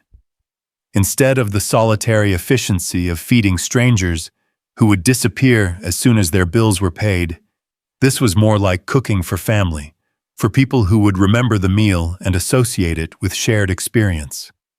"You know," Wheels said, accepting a cup of coffee from Meredith, "this place really does have potential." "You mentioned that last night," Daniel replied from behind the grill. "What kind of potential?" "Well, for starters, it's perfectly positioned. Main highway access, scenic location, existing infrastructure. With some modifications, it could serve a lot more than just passing traffic." "What kind of modifications?" Daniel found himself asking, though he wasn't sure why he was encouraging this line of conversation. Wheels exchanged a look with Raven that carried layers of communication Daniel couldn't interpret. "Mind if we show you something?" Before Daniel could object, Jinx had produced a tablet from her gear and was powering it up. The device seemed incongruous in the hands of someone wearing motorcycle leathers, but Daniel remembered that Jinx had always been comfortable with technology in all its forms. "We might have done a little research," she admitted, pulling up what looked like architectural plans. "Hope you don't mind." Daniel stared at the screen, recognizing the basic layout of his diner, but seeing it transformed in ways he had never imagined. The current building was just the beginning, the seed around which something much larger had been designed. "What is this?" he asked. "Possibility," Raven replied simply. "The diner stays exactly as it is, but we add a wing for temporary housing. Nothing fancy, just clean, safe rooms for people who need a place to land while they get back on their feet. And here," Jinx continued, pointing to another section of the plans, "we build a workshop space. Somewhere veterans can learn new skills, work on projects, stay busy while they figure out their next steps. The nonprofit I run has been looking for a physical location," Raven added. "Somewhere that feels like home rather than an institution. This could be perfect." Daniel stared at the plans, trying to process what they were showing him. His small, struggling diner transformed into some kind of community center, a hub for people transitioning from military to civilian life. The scale of it was overwhelming, the financial implications staggering. "How much would something like this cost?" he asked finally. "Less than you might think," Tommy replied. "We've got connections in the construction business, people who owe favors, suppliers who offer veteran discounts. The biggest cost would be time and coordination. And commitment," Raven added meaningfully. "This would only work if you were fully invested in making it happen." Lila had woken up and was studying the tablet over Jinx's shoulder. her young eyes taking in the architectural drawings with the kind of focused attention she usually reserved for her own artwork. "Is that our diner?" she asked. "It could be," Jinx replied. "If your daddy thinks it's a good idea." "It looks bigger," Lila observed. "It would be bigger, big enough to help a lot more people than we can help now." "Would we still live here?" "If you wanted to," Raven assured her. "There would be a proper apartment for you and your dad, not just that little room upstairs." Daniel felt a familiar surge of protective concern. These people meant well, but they were talking about fundamentally changing his daughter's life, introducing variables he couldn't control or predict. "Lila needs stability," he said carefully. "She's been through enough disruption." "Has she?" Raven asked. "Or have you been so focused on protecting her from change that you haven't asked what she actually wants?" The challenge stung because it contained more truth than Daniel was comfortable acknowledging. For 3 years, he had made decisions based on what he believed Lila needed, but how often had he actually asked her opinion? "What do you think, little star?" he found himself asking. "Would you like this place to be bigger, to have more people around?" Lila considered the question with the seriousness she brought to all important matters. "Would they be nice people like your friends?" "They would be people who needed help," Daniel replied honestly. "Some of them might be sad or confused or angry about things that happened to them." "Like you sometimes?" Lila asked with devastating directness. Daniel felt his face flush, aware that every adult in the room was listening to his daughter's casual assessment of his emotional state. "Sometimes like me, yes." "Then I think we should help them," Lila said firmly. "Mama always said that helping people was the best way to feel better about being sad." The simple wisdom hit Daniel like a physical blow. Sarah had indeed believed that service to others was both a duty and a form of healing. It was one of the things that had drawn them together, that shared conviction that individual happiness was secondary to collective responsibility. "Your mama was a smart woman," Raven said gently. "She was everything." Daniel repeated the familiar phrase, carrying less pain and more gratitude than usual. "Then maybe it's time to honor her memory by living according to her values instead of just surviving in spite of losing her," Raven suggested. The words hung in the air like a challenge, gentle but unmistakable. Around the diner, conversations had quieted as everyone focused on the exchange between Daniel and Raven, understanding that something significant was being negotiated. "I need to think about it," Daniel said finally, though even as he spoke the words, he could feel something shifting inside his chest, some long-held tension beginning to loosen. "Of course you do," Raven replied. "But while you're thinking, maybe consider this: what's the worst thing that could happen if you said yes? We could fail. The business could collapse. I could lose everything and have nothing left to provide for Lila. And what's the worst thing that could happen if you said no?" Daniel opened his mouth to respond, then closed it as he realized he didn't have a ready answer. What was the worst-case scenario of maintaining the status quo? Continuing to struggle financially while watching his daughter grow up in isolation. Spending the rest of his life wondering what might have been possible if he'd had the courage to trust the people who had already proven their loyalty. "The worst thing that could happen if you said no," Tommy observed quietly, "is that you might spend the rest of your life wondering if you chose safety over purpose." "There's nothing wrong with choosing safety," Daniel said, though his voice lacked conviction. "No, there isn't," Raven agreed. "But there's also nothing wrong with choosing growth.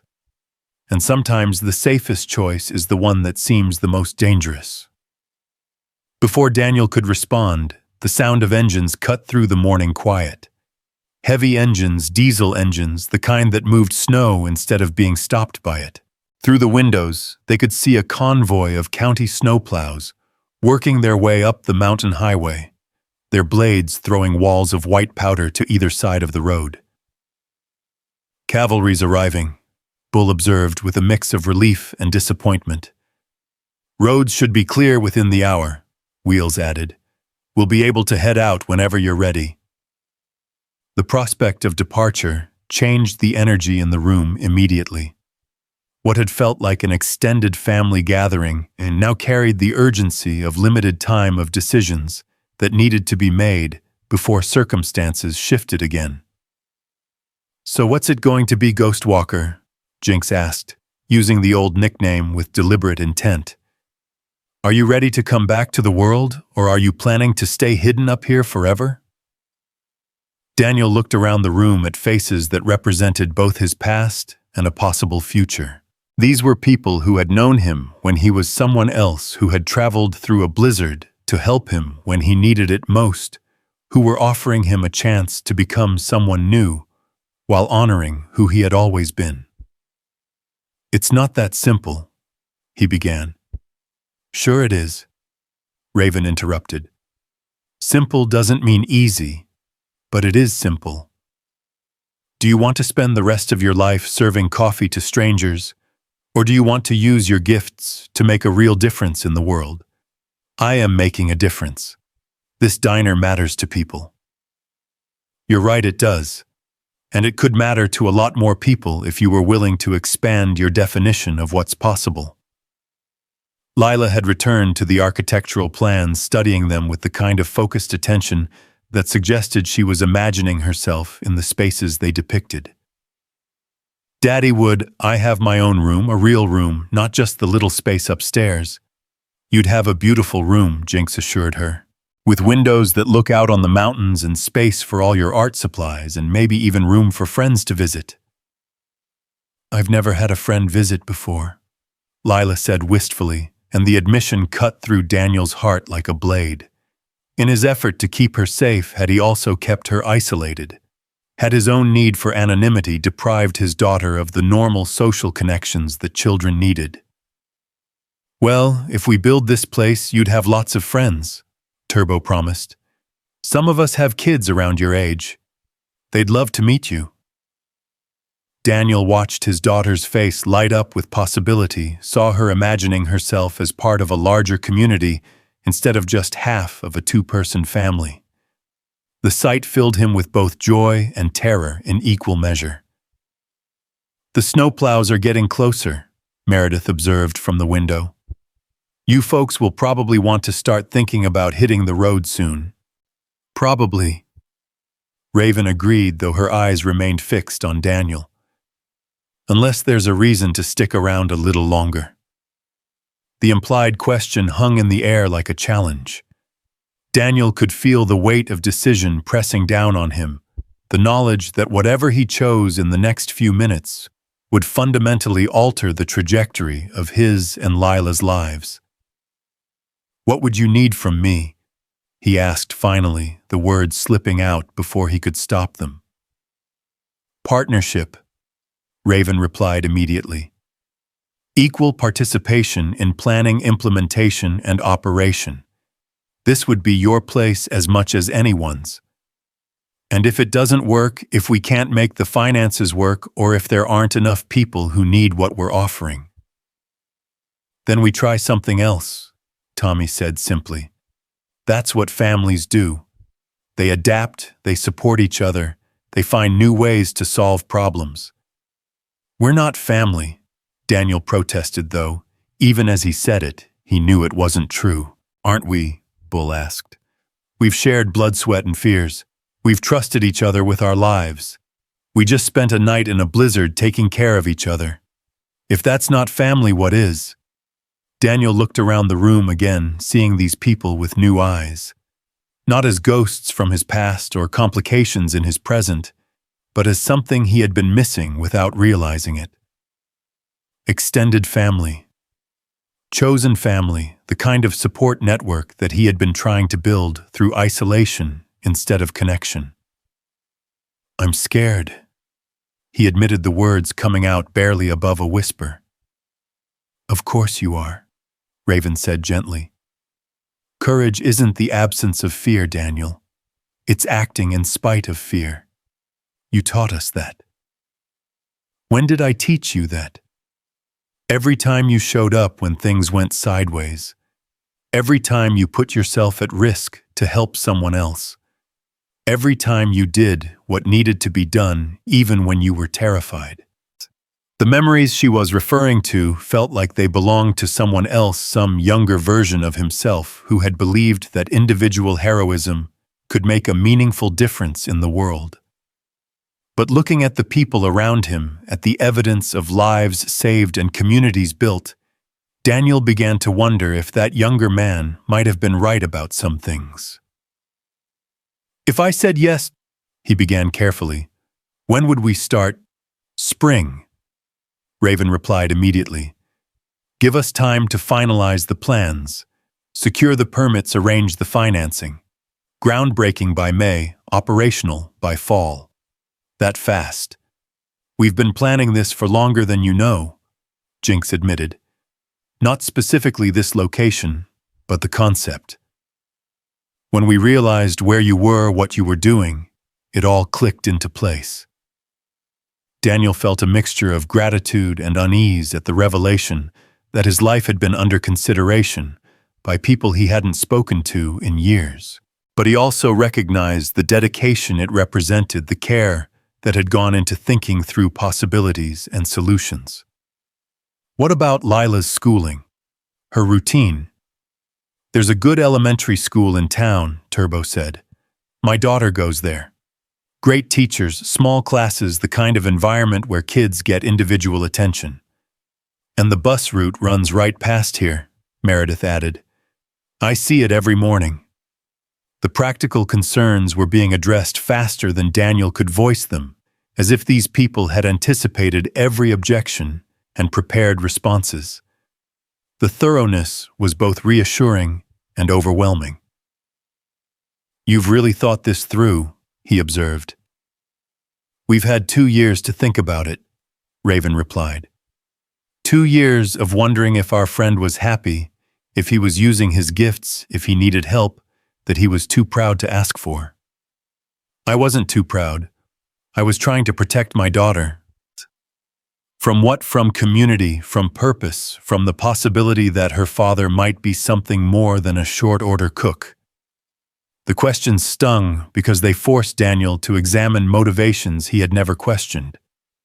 Had his withdrawal from the world really been about protecting Lila, or had it been about protecting himself from the possibility of further loss? I don't want to put her at risk, he said finally. The biggest risk to children isn't danger, Tommy said gently.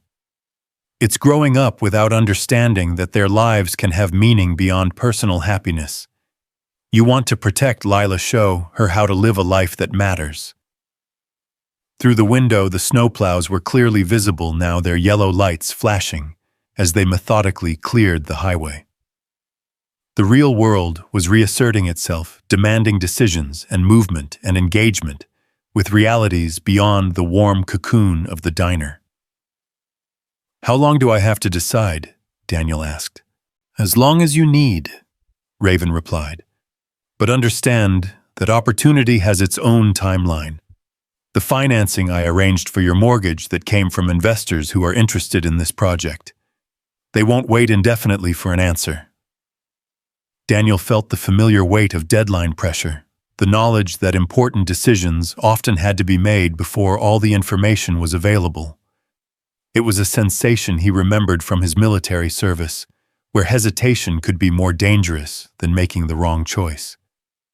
Daddy, Lila said suddenly, looking up from the tablet where she had been studying the architectural plans. I think we should do it. Do you?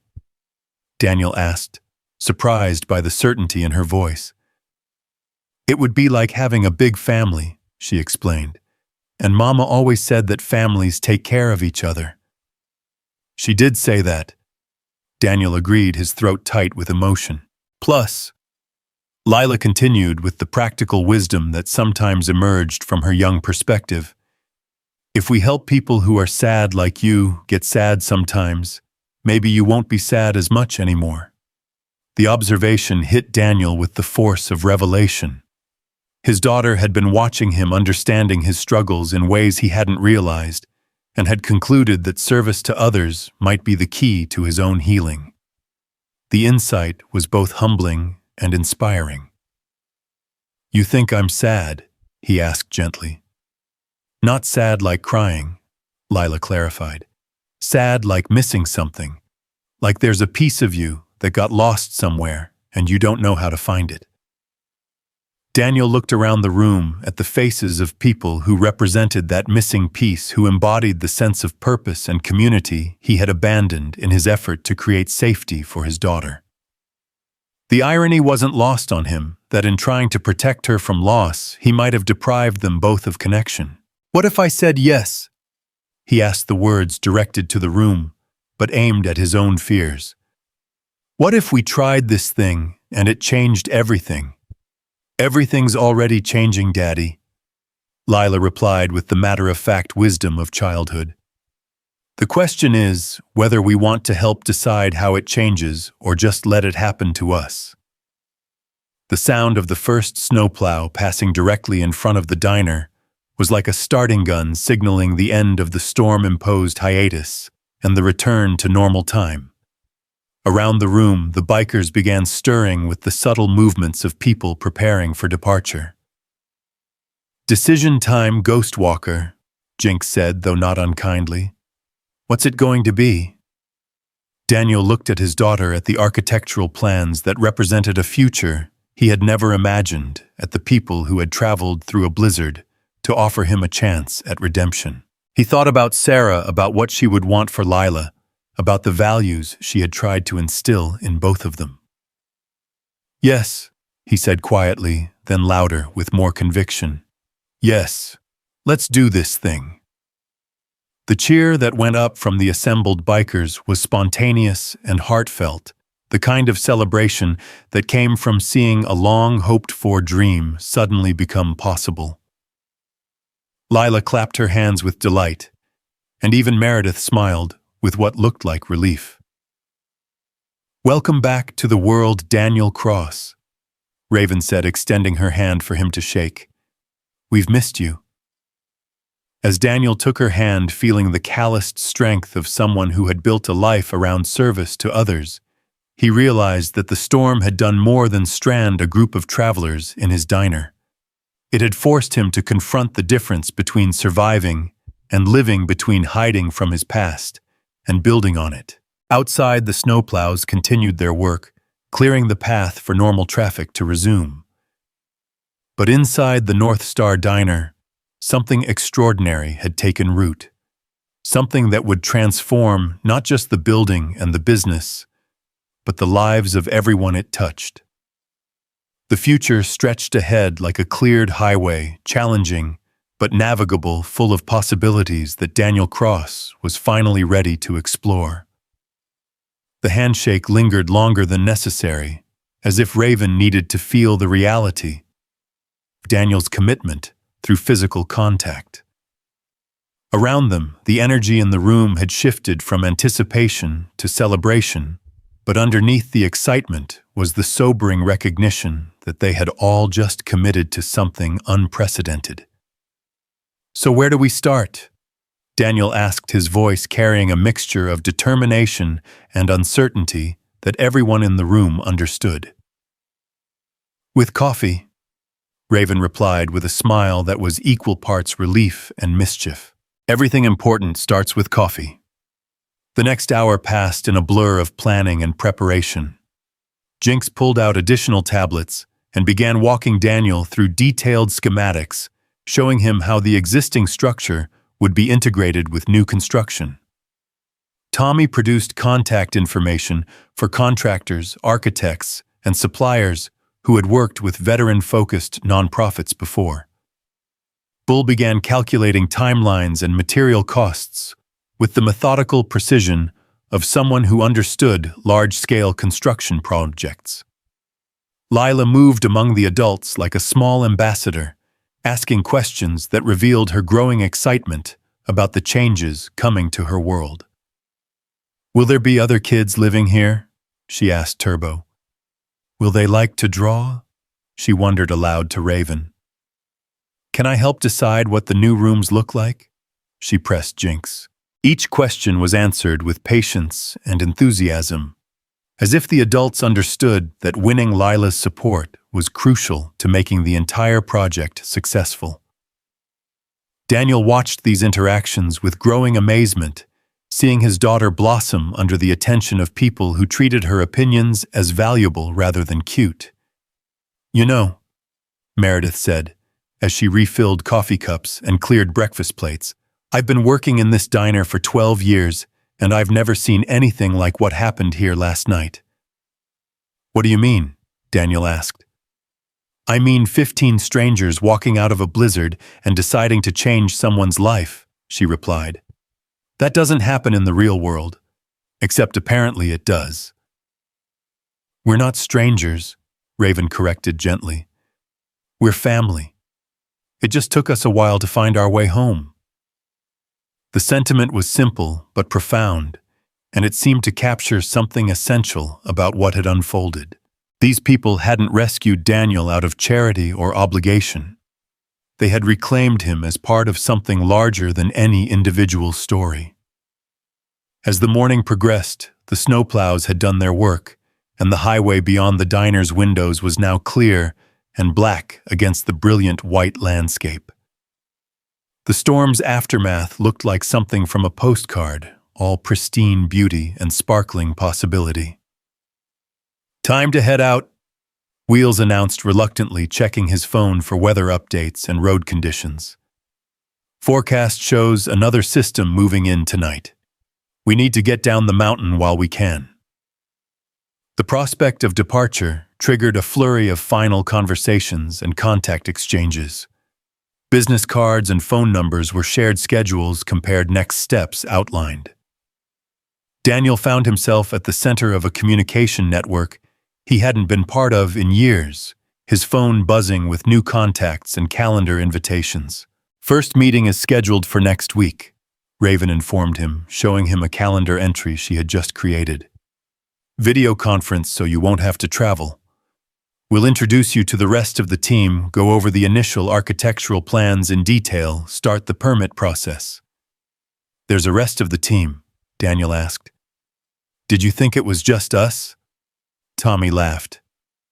Daniel, what we've built over the past 15 years is bigger than one motorcycle club. We're talking about a network of veterans, supporters, families, and communities that stretches across 3 states. The scale of what he was joining began to sink in, and Daniel felt a familiar flutter of panic in his chest. For 3 years, his world had consisted of Lila the diner and a handful of regular customers. Now he was committing to something that sounded vast and complex, and filled with variables he couldn't control. Hey, Raven said, recognizing the expression on his face. Remember what you used to tell us when we were facing something that seemed impossible? Daniel shook his head, genuinely unable to recall. You'd say, focus on the next step, not the whole mountain. 1 foot in front of the other, 1 decision at a time. That's how you get anywhere that matters. The advice sounded like something he might have said, though hearing it quoted back to him felt surreal. Had he really been someone who offered wisdom to others? Someone who helped people navigate fear and uncertainty? I'm not sure I remember being that person, he admitted. That's okay, Bull said, pulling on his leather jacket and preparing for the ride ahead.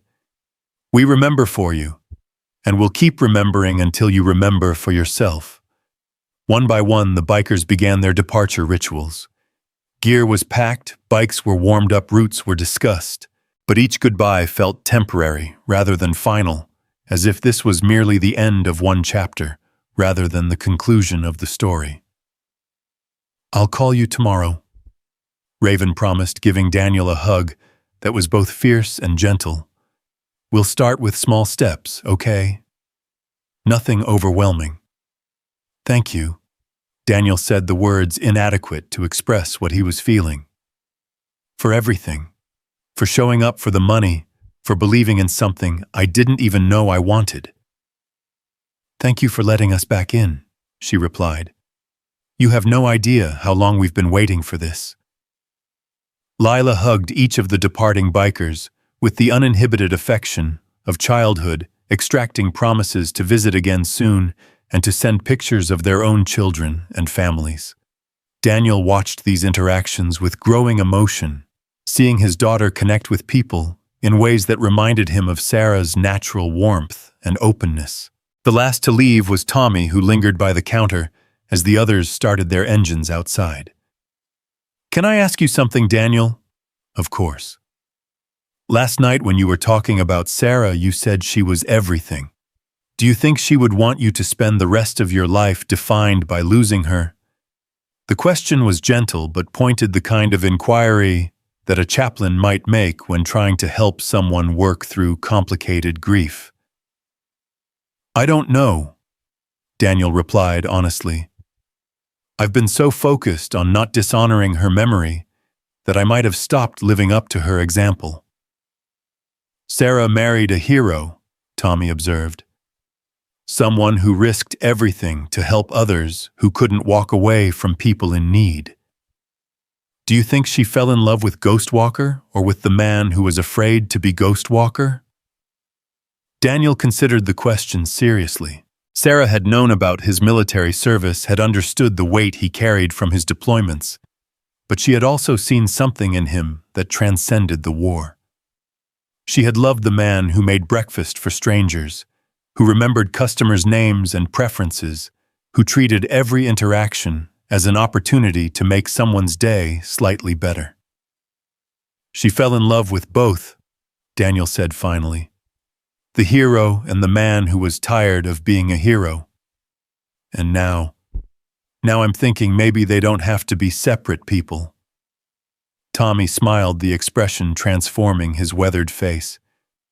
"Now you're talking like the Ghostwalker I remember." The final goodbyes were said, the last bike fired up, and then Daniel and Lila were standing at the window, watching 15 motorcycles disappear down the mountain highway, like a motorcade of guardian angels returning to whatever realm they inhabited between crises. "Daddy," Lila said, as the last bike vanished around a curve, "are you scared about what we're going to do?" "Terrified," Daniel admitted. "Are you?" "A little, but also excited. It feels like we're finally going to have a real life instead of just hiding from life." Her observation was so perceptive that Daniel felt his throat constrict with emotion.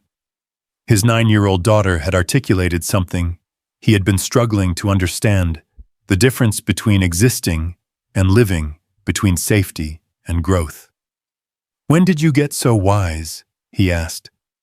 "I've been watching you be sad for a long time," Lila replied with the brutal honesty of childhood. "I was waiting for you to remember how to be happy.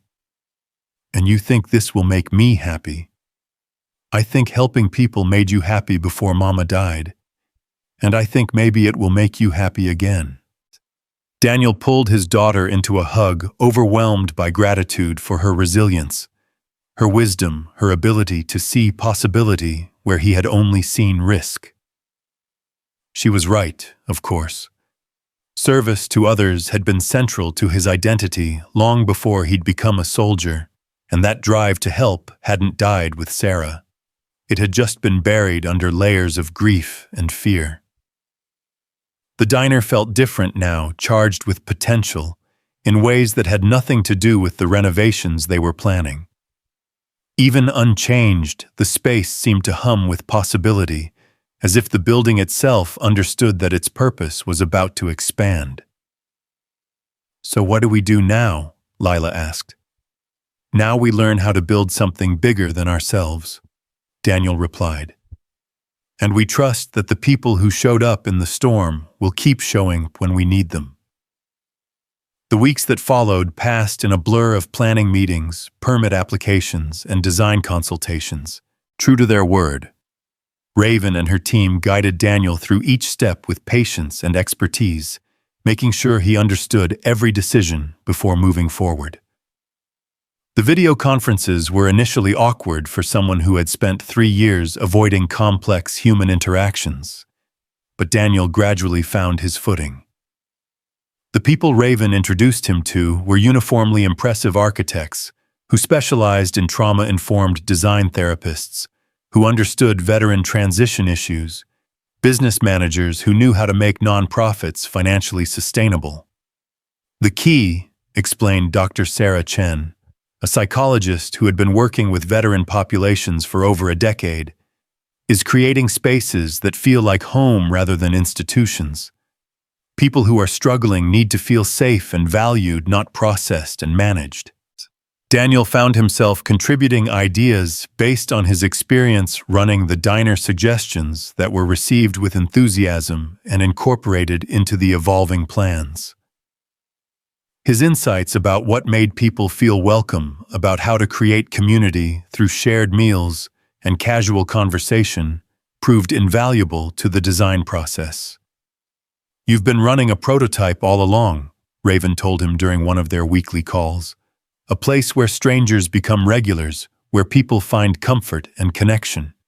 We're just scaling up what you already know how to do." The construction began in earnest as spring arrived in the Colorado mountains.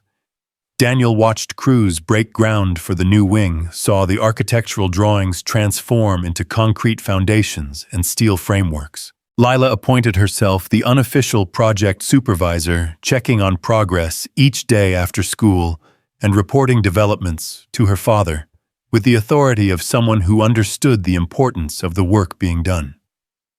"The bedroom wing is going to be beautiful, Daddy," she announced one evening, her clothes dirty from climbing around the construction site, despite repeated warnings about safety. "Each room has a window that looks at the mountains, and there's a common area where people can sit and talk." "And what about the workshop space?" Daniel asked, playing along with her enthusiasm. "That's going to be amazing. Mr. Wheels says veterans can learn to fix motorcycles there, or build furniture, or do metalwork. He says keeping your hands busy helps keep your mind quiet." The wisdom was quintessentially Wheels, and Daniel smiled at his daughter's unconscious adoption of therapeutic philosophy. She was growing up around people who understood healing in practical terms, who saw recovery as an active process rather than something that happened to passive recipients. The first residents arrived in September, just as the aspen trees were beginning their spectacular autumn transformation. 3 veterans, all at different stages of civilian transition, all carrying invisible wounds that civilian society struggled to understand or accommodate. James was a former Marine whose PTSD had cost him his job and his marriage. Maria was an Army medic who couldn't stop seeing casualties in every emergency room where she tried to work. Robert was a Navy veteran whose traumatic brain injury made it difficult to hold conversations or remember simple tasks. Daniel watched them arrive with a mixture of nervousness and anticipation. These were the first people whose lives would be directly affected by the decision he had made that snowy night, and the weight of responsibility was enormous. "Remember what I told you," Raven said, as they prepared to welcome the new residents. "You're not responsible for fixing anyone. You're just responsible for providing a safe space where they can fix themselves." The first weeks were challenging in ways none of them had anticipated. James struggled with nightmares that woke the entire building. Maria had panic attacks triggered by kitchen sounds that reminded her of field hospitals. Robert became confused and agitated when routines were disrupted by construction noise. But gradually, something magical began to happen. The residents started helping each other in ways that no professional staff could have orchestrated. James, whose insomnia kept him awake anyway, began checking on Maria when she had nightmares. Maria used her medical training to help Robert manage his medication schedule. Robert, whose brain injury had left him with unusual patience, became James's preferred conversation partner during the long, sleepless hours. "This is what community looks like," Dr. Chen observed during one of her weekly visits. "Not professional intervention, but peer support. People who understand each other's struggles because they've lived them. Daniel found himself settling into a role he had never imagined, but which felt entirely natural. He wasn't a counselor or a case manager, but rather a kind of facilitator, someone who created conditions where healing could occur organically. His days were spent cooking meals that brought people together, mediating conflicts that arose from stress and proximity, and simply being present when presence was what someone needed. "You're good at this," Raven told him one evening, as they walked through the completed facility checking on residents and reviewing the day's events. "Better than I expected, and I expected a lot." "It doesn't feel like work," Daniel replied. "It feels like what I was supposed to be doing all along." Lila, now 10 years old and impossibly wise for her age, had become something like the facility's unofficial ambassador. She moved among the residents with the easy confidence of someone who had never learned to fear people who were different or struggling. Her artwork now covered the walls of the common areas, bright splashes of color and hope that seemed to lift everyone's spirits. "Miss Lila," James would say when she got home from school each day, "tell me about your day. What did you learn?" And she would regale him with stories of fourth-grade drama and playground politics, treating him like a beloved uncle rather than a damaged veteran who woke up screaming most nights. The facility's reputation grew through word of mouth and careful documentation of outcomes.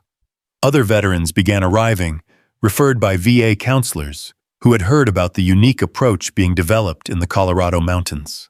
Funding came from sources Daniel had never known existed: foundations dedicated to veteran welfare, individual donors who had been touched by military service, corporate sponsors who saw the value in supporting innovative social programs.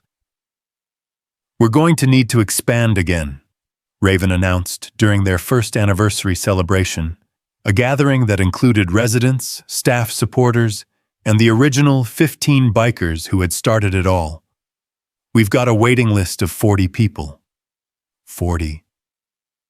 Daniel felt the familiar flutter of overwhelm, though it was tempered now by confidence earned through experience. 40 people who need what we're offering," she clarified. 40 people who have heard about this place where veterans help veterans, where healing happens through community rather than isolation. Daniel looked around the crowded diner, now expanded into a complex that included residential units, workshop spaces, meeting rooms, and a commercial kitchen that could feed an army. The original counter where he had once flipped burgers for passing strangers was still there, still functional, but now it was just one part of something much larger. "What do you think, little star?" he asked Lila, who was showing her latest drawings to a group of admiring veterans. "Should we build more rooms?" "I think we should build whatever people need," she replied without hesitation. "That's what Mama would want us to do." The expansion took another year to complete, but by the second anniversary of that snowy night, the facility could house 30 residents and offer services to dozens more who lived in surrounding communities. The workshop had become a certified training center where veterans could learn marketable skills. The meeting rooms hosted support groups, educational seminars, and family counseling sessions. The dining room served meals to anyone who needed them, funded by a combination of government contracts and private donations. Daniel Cross, once known as Ghost Walker, had found a new identity as the director of the Mountain Home Veteran Transition Center. The title felt strange on business cards and grant applications, but it accurately described what he had become: someone who helped people find their way home to themselves. "Do you miss it?" Raven asked him one evening as they sat on the deck that had been added to overlook the mountain valley. The quiet life, the anonymity, the simplicity of just running a diner. Daniel considered the question seriously. His days now were filled with administrative responsibilities, personnel issues, fundraising challenges, and the constant emotional demands of people in crisis. It was exhausting, complicated, and occasionally overwhelming. "No," he said finally. I don't miss it. I'm grateful for those 3 years because they gave me time to heal and showed me that I could be a good father. But I was never meant to live such a small life. And Lila, how is she handling all this? Daniel smiled, watching his now 11-year-old daughter lead a group of residents in some complicated game that seemed to involve both strategy and storytelling. She was thriving in ways he had never imagined possible, surrounded by adults who valued her opinions and treated her as an important member of their community. She's handling it like she handles everything, he replied, with more wisdom than I have and more courage than I deserve. 3 years after that pivotal night, the facility was featured in a documentary about innovative approaches to veteran care. The filmmakers interviewed residents, staff, and supporters, trying to capture what made the program successful when so many others struggled or failed. The difference, explained Dr. Chen in her on-camera interview, is that this place was founded by someone who understood the problem from the inside. Daniel Cross didn't create a program for veterans. He created a community with veterans. When the interviewer asked Daniel about that distinction, he struggled to articulate something he understood intuitively but had difficulty explaining. I think the key is that nobody here is broken, he said finally. They're just people who went through experiences that changed them, and they need time and support to figure out how to integrate those changes into a life that has meaning and purpose. And you, how have you integrated your own changes? Daniel thought about the question about the man he had been before the war, during the war, after the war, and now. Each version had carried forward elements of the others, but there had also been growth evolution, the kind of fundamental change that came from choosing engagement over isolation. I've learned that healing isn't about returning to who you used to be, he said. It's about becoming who you're supposed to be, incorporating all the pieces of your experience into something new. The documentary aired on Veterans Day, and the response was immediate and overwhelming. Donations poured in from around the country. Veterans organizations requested consultations on replicating the model. Politicians proposed legislation based on the program's success. We've created something bigger than we intended, Raven observed during an emergency board meeting to address the sudden influx of attention and resources. No, Daniel corrected her. We've revealed something that was always supposed to exist. The need was always there. The people willing to help were always there. We just created a space where they could find each other. On the 5th anniversary of the storm that had changed everything, the original 15 bikers returned to the facility for a celebration that had grown into an annual tradition. The North Star Diner, now the heart of a complex that sprawled across several acres, was decorated with photographs documenting the journey from desperate mortgage crisis to thriving community center. Lila, now 14 and preparing for high school, had organized a presentation showing how the facility had impacted not just the veterans who lived there, but the entire surrounding community. Local businesses had benefited from increased traffic and spending. Schools had partnered with the facility to create mentorship programs. The county had seen measurable decreases in veteran suicide rates and homelessness. 5 years ago, she told the assembled crowd, her voice carrying the confidence of someone who had grown up believing her opinions mattered. My dad was hiding from the world because he thought that was the only way to keep me safe. But what I learned is that the world is only dangerous when good people refuse to engage with it. Daniel watched his daughter with amazement and pride, seeing in her the best of both her parents. Sarah's compassion and his determination to act when action was needed. She had grown up in a community dedicated to healing and service, and those values had shaped her in ways that promised well for her future contributions to the world. The real lesson of this place, Lila continued, isn't that veterans need help. It's that everyone needs community, and the best communities are built by people who understand what it means to struggle and overcome. After the formal presentations ended, the evening dissolved into the kind of organic celebration that the facility had become known for. Residents and staff mingled with donors and supporters. Children played games organized by veterans who had rediscovered their capacity for joy. Stories were shared, connections were made, and the simple act of being together in service of something larger than individual concerns created the kind of meaning that made all the challenges worthwhile. Daniel found himself standing at the original diner counter, now polished to a high shine and serving as the ceremonial heart of the expanded facility. The space around it had changed dramatically, but the essential function remained the same: a place where strangers could become friends, where needs could be met, where the basic human hunger for connection and purpose could be satisfied. "Any regrets?" Raven asked, joining him at the counter where their partnership had begun. "About what?"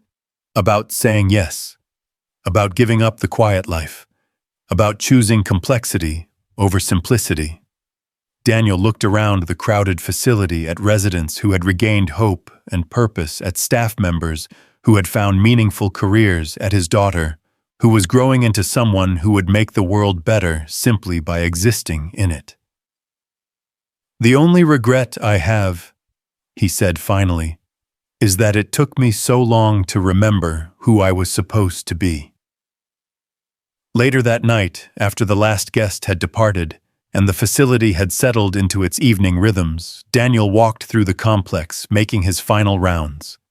In the residential wing, veterans who had arrived, broken and isolated, were sleeping peacefully in rooms they had helped design. In the workshop, projects in various stages of completion testified to the healing power of purposeful work. In the common areas, photographs and artwork created by residents documented journeys from despair to hope. He ended his walk on the deck, overlooking the valley, the same spot where he and Raven often had their most important conversations. The mountains were silhouetted against a star-filled sky, and the night air carried the clean scent of snow and pine that had become associated in his mind with possibility and transformation. "Daddy?" Daniel turned to find Lila in her pajamas, apparently unable to sleep, despite the late hour and excitement of the day. "What's up, little star?" "I was thinking about Mama," she said, settling into the chair beside him. "About what she would think of all this." "What do you think she would think?" "I think she would be proud that we didn't let losing her make us smaller," Lila replied.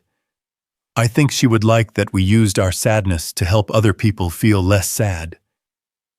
Daniel felt his eyes fill with tears at his daughter's wisdom, at her ability to see their journey in terms of growth rather than just survival. Sarah would indeed be proud, not just of what they had built, but of how they had built it with care for others and faith in the possibility of healing. "I think you're right," he said, his voice thick with emotion. "I think she would be very proud." They sat in comfortable silence for a while, father and daughter, looking out at the mountains that had witnessed their transformation from a family hiding from the world to a family helping heal it. Around them, the facility hummed with the quiet energy of people sleeping peacefully, secure in the knowledge that they were valued and supported. "Daddy, yeah, I love our life." "Me too, little star. Me too." As they sat together under the vast Colorado sky, Daniel Cross reflected on the journey that had brought them to this moment. A blizzard that had seemed like nature's cruelty had actually been nature's gift, delivering exactly the people he needed at exactly the moment he needed them. The storm that had threatened to destroy everything he thought he wanted had actually revealed everything he was meant to become. The North Star Diner still stood at the heart of it all, its original neon sign now supplemented by a larger sign that read, "Mountain Home Veteran Transition Center." But the spirit remained the same, a beacon of hope for travelers caught in storms, a place where strangers could find warmth and community, a reminder that the human capacity for kindness could overcome any amount of darkness. Inside the facility, men and women who had once felt lost and forgotten were discovering that their experiences, however painful, could be transformed into wisdom and compassion. They were learning that healing was not a destination, but a journey, one best traveled in the company of others who understood the terrain.